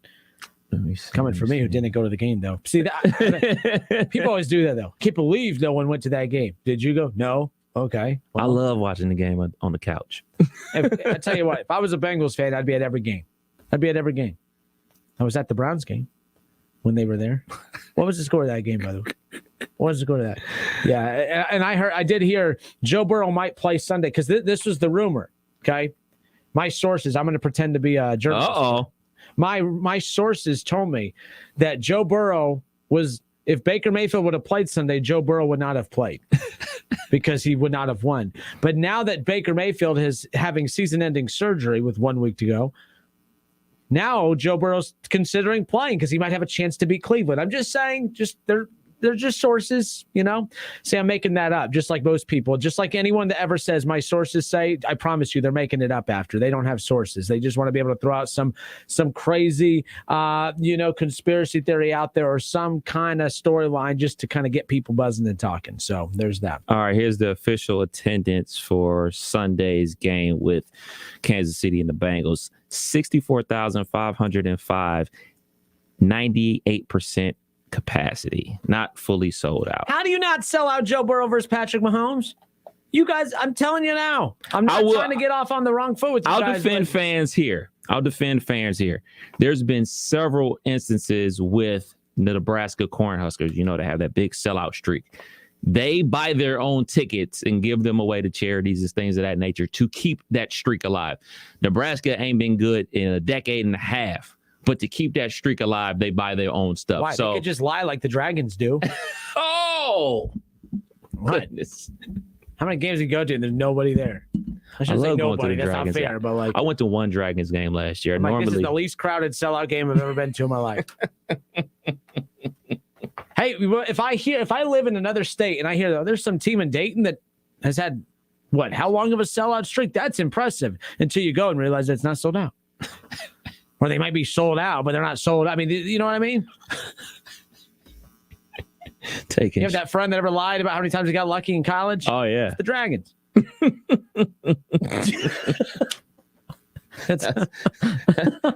Didn't expect that one. I'm just saying. Didn't expect that analogy, but okay. Anytime I can make some kind of sex joke, I'm going to make one. It is what it is. I mean, you went Nick Chubb today too. Exactly. The Browns are, what was the joke? It was somewhat Chubb. The Browns without a Chubb or something. I don't know. It is what it is. This is like a Friday show. It feels like a Friday show. And it's only Tuesday. So Tim, this is Packers fan Tim. By the way, he had a good burn on me yesterday, and I didn't read it on the air. And he said, because remember him and I made a bet on the Packers-Browns game. Completely forgot about it, but I owe him a 6-pack because the Browns won. But Tim is a great Packers fan. He said, hey, you know what? He goes, Kenner, go ahead, and the 6-pack I was going to owe him. He said that 4 of those 6 are for me, 1 for every interception that Baker threw against the Packers, and the other 2 are for you. So share it. So there you go. But Tim, Packers fan Tim, says, when I was a kid and even up into the early 80s, the Packers had a kids section. I think it was age 12 and under, and in the 60s, it was 75 cents. Holy smokes. The price got up to $5 or $6 by the time they quit doing it in '84. Parents did not have to be at the game. What? Just drop them off and pick them up afterwards. It really was like the neighborhood high school football. But you got to, that sounds crazy, but like in Green Bay, it is like it's like a high school. I mean, it's an NFL stadium in the middle of a community. There's ranch houses that like just ranch homes that just surround this stadium, that surround the parking lot. Like picture UD Arena's the parking lot around UD Arena. You know how there's off to the right of the football field, there's all those homes. Yeah, neighborhood. That's Lambeau. That's Lambeau. It's the funniest thing. Talk to people that live around Lambeau. They literally rent out their driveway. They've had people that have concreted their entire backyard so that they could sell parking, and they make a killing doing it. Smart. Yeah. I mean, they got the rid American of way. It's the American way. Charles says, I know people who don't go because of COVID. Well, COVID's only been around since 2020. What was the excuse before, Charles? They weren't good then, though. 2010 through 15. It was the same issues then of people not going to these games. Really? Mm-hmm. It's always it's a Bengals thing. Look, the fan base. I've learned. So 2 years ago, I said this was a Browns area. I'm willing to admit I was wrong on that. I don't think it's a Browns area. I think there's a lot of Browns fans. But I'm willing to admit, because I surrounded myself with a lot of Browns fans, so I just thought, look, there's Browns fans everywhere. Well, yeah, but I was doing what I hate other people do, where, well, if I see something, then it has to be, then everyone's seeing it, right? Like if I experience something, then everyone's experiencing this. Real selfish way of thinking. But look, the Bengals fan base, like this has been fun for them. Like, especially, I mean, losing sucks, but it does make the winning more fun. Wouldn't winning all the time kind of suck? No. It kind of does. Think about the Bengals' 5 straight playoff runs. That last playoff appearance they had, not the result of the game. The fan base pissed me off that year because they were boring. They were miserable. They were just, everything was negative. Because it was win games in the playoffs or bust. Yeah, when they were winning in the regular season, I remember like. That's how we are as Ohio State fans. Like the regular season wins don't impress us, no matter what the outcome is. It's like waking up on game day for Ohio State. The best thing about game day is the build up to kickoff, and then it's like, oh, okay, well, this game's done now. Yeah, More times than not. Most of the time it's done. Unless you have Ryan Day's defense, then every game's interesting. So, my brother, he's been living in Las Vegas for 2 years now. So he goes to there's a Steelers bar down there in Vegas. There's a Browns bar. It's like tons of bars down there, and there are tons of them that only show the Steelers games. And he goes to the Ohio State bar to watch the Ohio State games and everything like that. And it's just amazing how many fan bases have those backers clubs and everything like that. And they have totally bars dedicated to them. And he was talking to one of the owners of the Ohio State bar, and it's like, well, how did you become an Ohio State bar? It's like, well, it's one of the biggest fan bases in college football. And it was basically like a business decision. Like, a buddy of his had a USC bar in Arizona. And his idea was like, well, shoot, I'm going to come up with an Ohio State one. But there was already one in Arizona. So he got one in Las Vegas. And he says, it's crazy out there. Yeah. It's like being in Columbus. I think I've shared this story before, but you want to know one of the biggest backers groups here in Dayton is? It's not the Browns. It's not the Bengals. It's not Bears? the Steelers. It's not the Bears. It's the Buffalo Bills. In Dayton, Ohio. Bills backers. They have one of the biggest backers groups here in town. In Dayton, Ohio. When no, I'm not just so the Wandering Griffin, over in the Fairborn by Wright State. We used to do some Reds shows and stuff out there. This is back when Neil was here, and we used to do shows out there. And one of the things they wanted us to come out for on Sunday mornings, they wanted KB and I to come out and to do a show out there. So we went out there one Sunday morning for the Bills backers. Over 200 Bills fans showed up to this thing. They had an outside sitting. I mean, it was shoulder to shoulder. I mean, it was unbelievable. I was like, are you kidding? There's this many Bills fans. Now, again, a good group of them are coming from the Air Force Base. Okay, that makes sense. So, but you're right, though. It is funny. And I wonder if there, and by the way, help us out, 518-1410 or on Facebook, let me know. Are there other backers groups in town outside of your traditional your Browns, Bengals, and yes, Steelers have a huge fan base here. So that would have been around like 15, 16, yeah. But, okay, so I don't know if they still meet at the Wandering Griffin or not. So they were 8-8 and 15. So but I don't even think it's about whether it's good or not. It's definitely not about that. I'm just saying it's like, you're getting around a bunch of people that are like-minded. But it was the boring group. They weren't jumping through tables or lighting themselves on fire. I was a little I was a little disappointed. I was expecting more, but holy smokes. 518-1410, Kev, who we got? We got your buddy, Jerry, on 4. Jerry, how are you, sir? Welcome. Kenner, hey, I was calling to report a crime, man. I think Kevin Stefanski was like on conspiracy to commit bodily harm against Baker last night because he sure wasn't giving that right tackle any help, and Baker almost got killed. Well, you know what I thought too?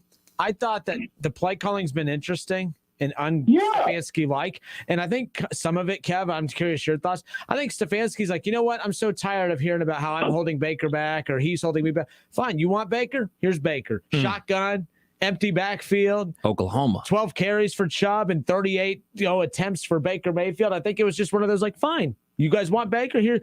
I think they're exposing him. They did that to Tyrod Taylor back when, the Steelers' old OC. What was his name?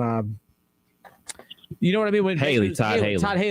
Todd Haley made some of the weirdest play calls with Tyrod Taylor at quarterback. And everyone was like, well, they're just trying to get him killed. And then all of a sudden he totally changed up the play calling when Baker got in. And then the offense just clicked. And everyone's like, oh, man, it's all Baker. Or Haley didn't want Tyrod as his quarterback, wanted Baker as the quarterback, and that's why he sabotaged the Tyrod Taylor experiment in Cleveland with the play calling and then got what he wanted with Baker because I think he thought he was going to be the head coach when they chased Hugh Jackson out of town. Neither of them got it. But, Jerry, I'm with you. I think that the play calling was a little suspect last night. It was almost like it was exposing Baker, like, hey, you want to be that guy? You want to keep running your mouth and bashing the coaches in the post game and calling out the schemes? Go win us a football game. And, well, we know what happened. Well, and the other thing is that's fine if you well first of all, the strength of Pittsburgh's defense is against the pass. They're a little weak against the run. So if he's doing that, and I think you might be right, then you're almost willfully giving your team a worse chance to win, right? Mm-hmm. Which then I call into question, really, should you still be the coach? To be honest, and then he's also banged up, so.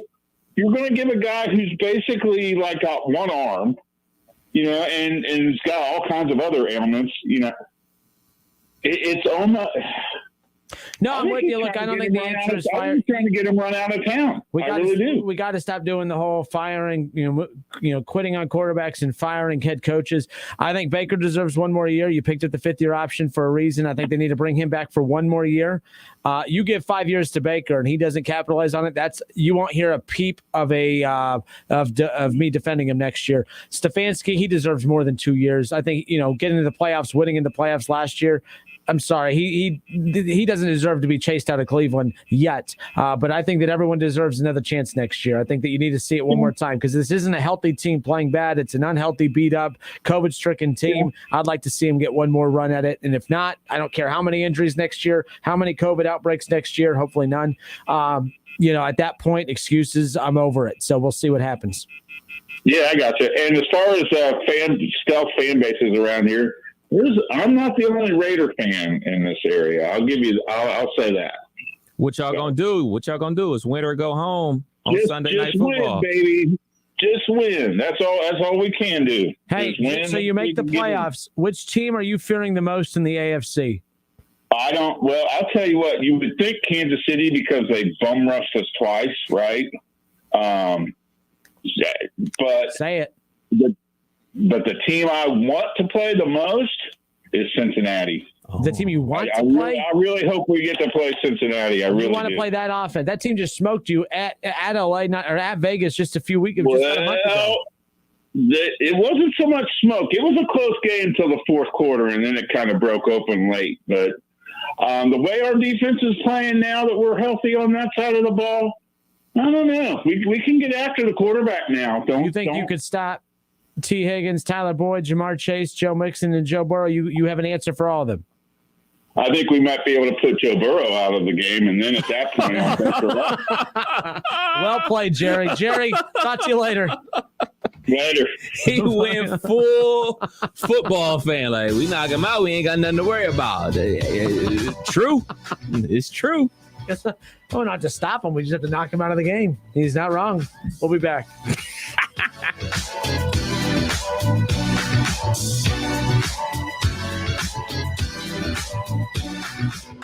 Listen, stream, watch. It's the Justin Kinner Show with Kev Nash right here on Dayton's ESPN Radio, 1410 Wing AM. ESPN 1410 Wing AM weather. This afternoon will be partly cloudy, a high near 44. Tonight's going to be mostly cloudy and windy, a low around 36. And tomorrow's going to be partly cloudy and windy, a high near 40. I am Pete Spivak for 1410 ESPN Radio. Weather brought to you by Cullet Propane, keeping utilities simple and families warm since 1952. See how and more at culletpropane.com. 70% of the Fortune 100 choose Zoom. With phone, chat, workspaces, apps, events, and video in a single platform, Zoom powers all your communications. Large enterprises, small businesses, and individuals use the secure Zoom platform to enable new ways of working, learning, hosting events, and supporting their customers. And now you can save 15% on meetings, chat, and phone with the Zoom United bundle. Visit zoom.com/bundle. Zoom, how the world connects. Have you wanted to speak a new language but thought it'd be too difficult or take too much time? Then try Babbel. In just 15 minutes a day, Babbel teaches you conversations that you will actually use. With 14 languages and lesson topics like travel, business, relationships, and more, you'll learn what matters most to you. Babbel. Language for life. Learn a new language with ease. Go to Babbel.com to try for free. That's BABBEL.com. Hey, Jim! Thanks for coming. Are you kidding? I never miss one of your dinner parties. How's the new job? We're growing fast, and I stopped working weekends, thanks to how much smoother everything runs on NetSuite by Oracle. Fantastic. We're still using QuickBooks. Why haven't you upgraded to NetSuite? We're making QuickBooks work, sort of. Shh, watch your language. The kids are right there. Sorry, Amy. NetSuite gives you visibility and control of your financials, inventory, HR, planning, budgeting, and more. NetSuite is everything you need to grow, all in one place. And 93% of surveyed businesses increased their visibility and control since upgrading from QuickBooks to NetSuite. Yeah, sounds like it's time for me to switch to NetSuite. Over 27,000 businesses already use NetSuite. For the new year, NetSuite has a new financing program for those ready to upgrade at netsuite.com/radar. Head to netsuite.com/radar for this special one-of-a-kind financing offer on the #1 financial system for growing businesses. netsuite.com/radar. I know you've been waiting a little bit longer than normal. Jen's manicure spot needs an extra pair of hands. Who's at the front desk right now? Someone who's handy with everything from nail files to spreadsheet files. Deidre's not coming in today, but we have that whole bachelorette party. Indeed can help her hire great people fast. I need Indeed. Indeed you do. Instant Match instantly connects you with quality candidates whose resumes on Indeed match your sponsored job description. Visit Indeed.com/credit and get $75 towards your first sponsored job. Terms and conditions apply. The Lowe's home team came back for a second season focusing on making homes and hometowns better for all. With the help of their general manager, Drew Brees, and players like Najee Harris and Justin Fields, they tackled community projects in hometowns, while also inviting DIYers to join the Lowe's home team by taking on DIY projects of their own. Select pros rounded out the 2021 Lowe's home team.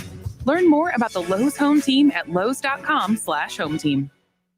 Join Mark Patrick Seminars and lose the weight guaranteed. Only $49.99. Hypnosis designed to destroy unwanted cravings, late-day eating binges, boredom eating, and stress eating. Also, stop smoking with Mark Patrick Seminars. Thursday, January 13th at the Holiday Inn in Fairborn. Weight loss 5:30 to 7:30 p.m. Stop smoking 8 to 10 p.m. And Saturday, January 15th at the Holiday Inn Express and Suites in Dayton. Weight loss 11 a.m. to 1 p.m. Stop smoking 2 to 4 p.m. Registration begins 30 minutes before seminar.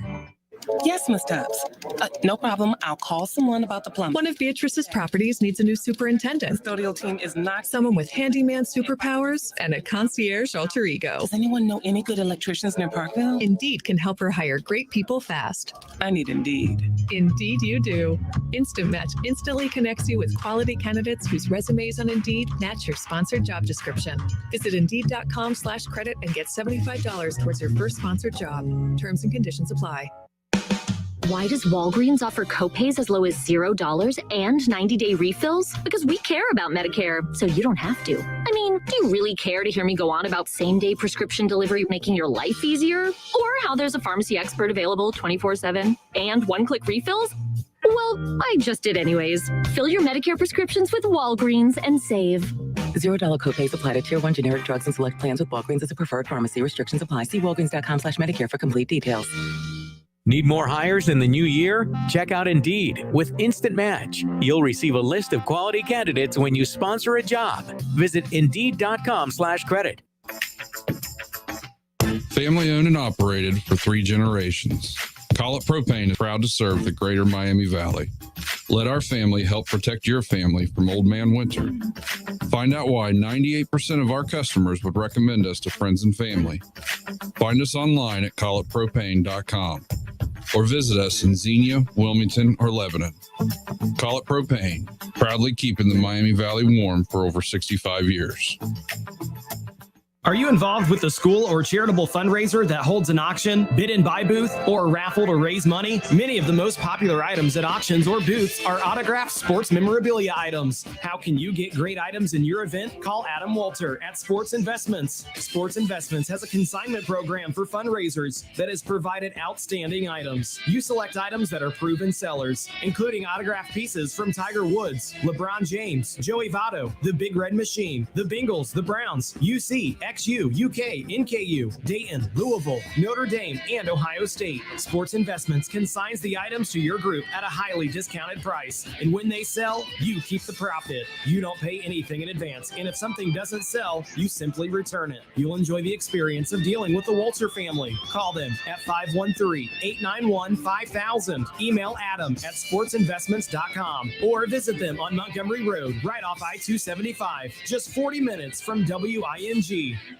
Game time, you know what that means. Burgers, dogs, your favorite ice-cold beverage, and football. Hi, this is Kirby with Audio Etc. And if you're going to invite the gang over, you can't do it on that old-fashioned high-def TV. What you need to do is come by Audio Etc.'s crazy cool showroom and see the latest in 4K picture, 4 times the resolution of high definition, and experience it in 11.2 Dolby Atmos surround sound. Until you do that, you're just watching some big guys run around the field with numbers on it. See, hear, and feel what you've been missing. Installation available. 1 year, same as cash to QBs. Not quarterbacks, qualified buyers, Audio Etc. Dayton's finest audio and video. And remember, all 4K TVs and projectors from Audio Etc. are gluten-free. Audio Etc. 551 Congress Park Drive at the corner of Paragon in Centerville, or call 434-9770. Audio Etc.'s crazy cool showroom. Listen to this station anytime, anywhere on Odyssey. Odyssey is your new audio home for all the music, news, sports, and podcasts that matter to you. Odyssey. That's AUDACY. Research shows that people remember radio ads with a booming voice that emphasizes all the main points. So to help you remember that Liberty Mutual Insurance Company customizes your home insurance so you only pay for what you need. That part is super important. Here's one with a booming voice. I'm emphasizing everything. Liberty Mutual customizes your home insurance. Like a page with every word highlighted. Only pay for what you need at libertymutual.com. Liberty, liberty, liberty, liberty. Liberty, liberty, liberty, liberty. Peloton is bringing so much new for the new year. With the Peloton Bike, you get access to new classes and new artist series. Punch up your power with Peloton Boxing. Work out to your favorite music with 100 plus artist series classes for a limited time. Experience it all with a $550 value offer on the Peloton Bike Plus, including $300 off the Bike Plus and free setup and delivery. A $250 value. Terms apply. Learn more at onepeloton.com. Discover thousands of dollars in new tax credits with Jackson Hewitt. Get a head start on your taxes. Schedule an appointment with one of their tax pros and learn more at jacksonhewitt.com.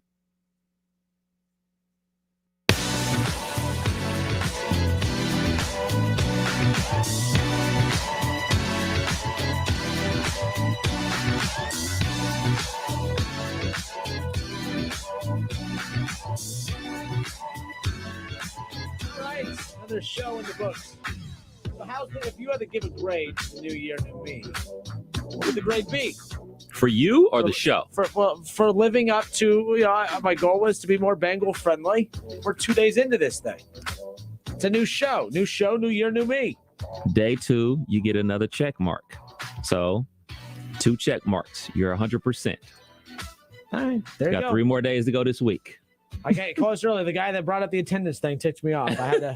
The attendance set you off? I had to bring it back in. Well, not the Browns' performance from last night? No, because that's the thing.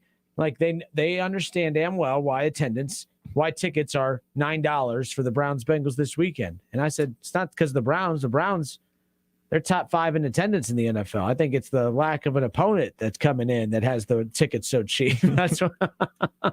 But all right, good stuff. So we did not get into Kirk Herbstreit today. We'll get into that tomorrow. But to give you a little bit of an idea of what we were talking about there, Kirk Herbstreit had some controversial.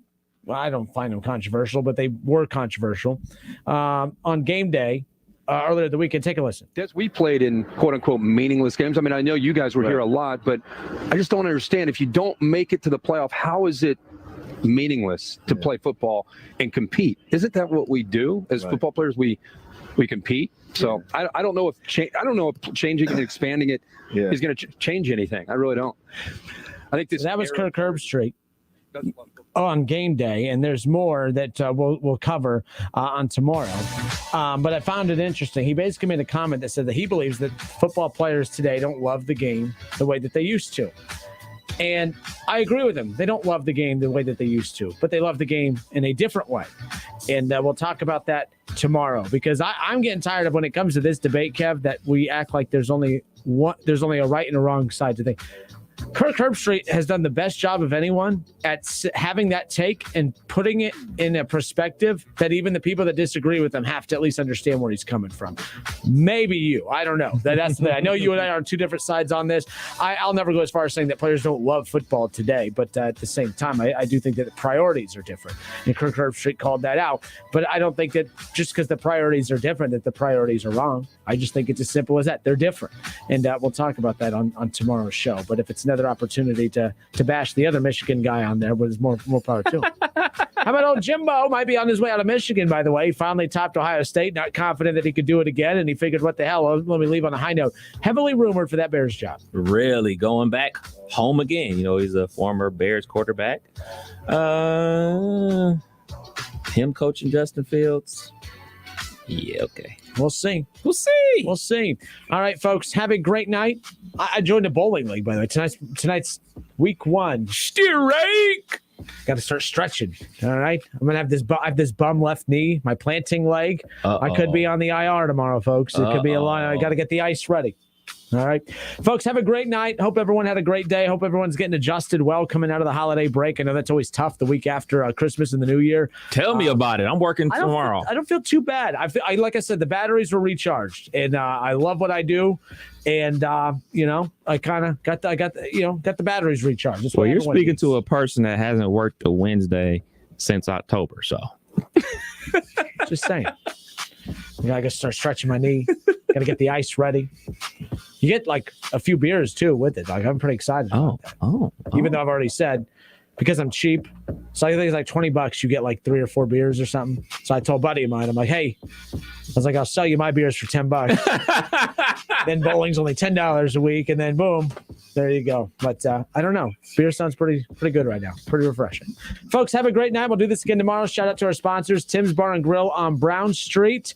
Appreciate them. We're going to have some more updates as far as some Dayton Flyer pregame shows coming up around the corner with Sully. Talking Out Loud with Sully coming up this Thursday night. Yeah, I know. Phone is ringing off the hook anyways. We'll be back tomorrow.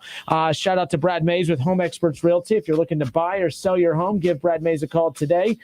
Again, if you're looking to buy or sell your home today, give Brad a call, 937-572-7425. Give Brad Mays a call today. Have a great night. The Justin Kinner Show with Kev Nash. Presented by Brad Mays with Home Experts Realty. Weekdays at 3 p.m. on 1410 ESPN.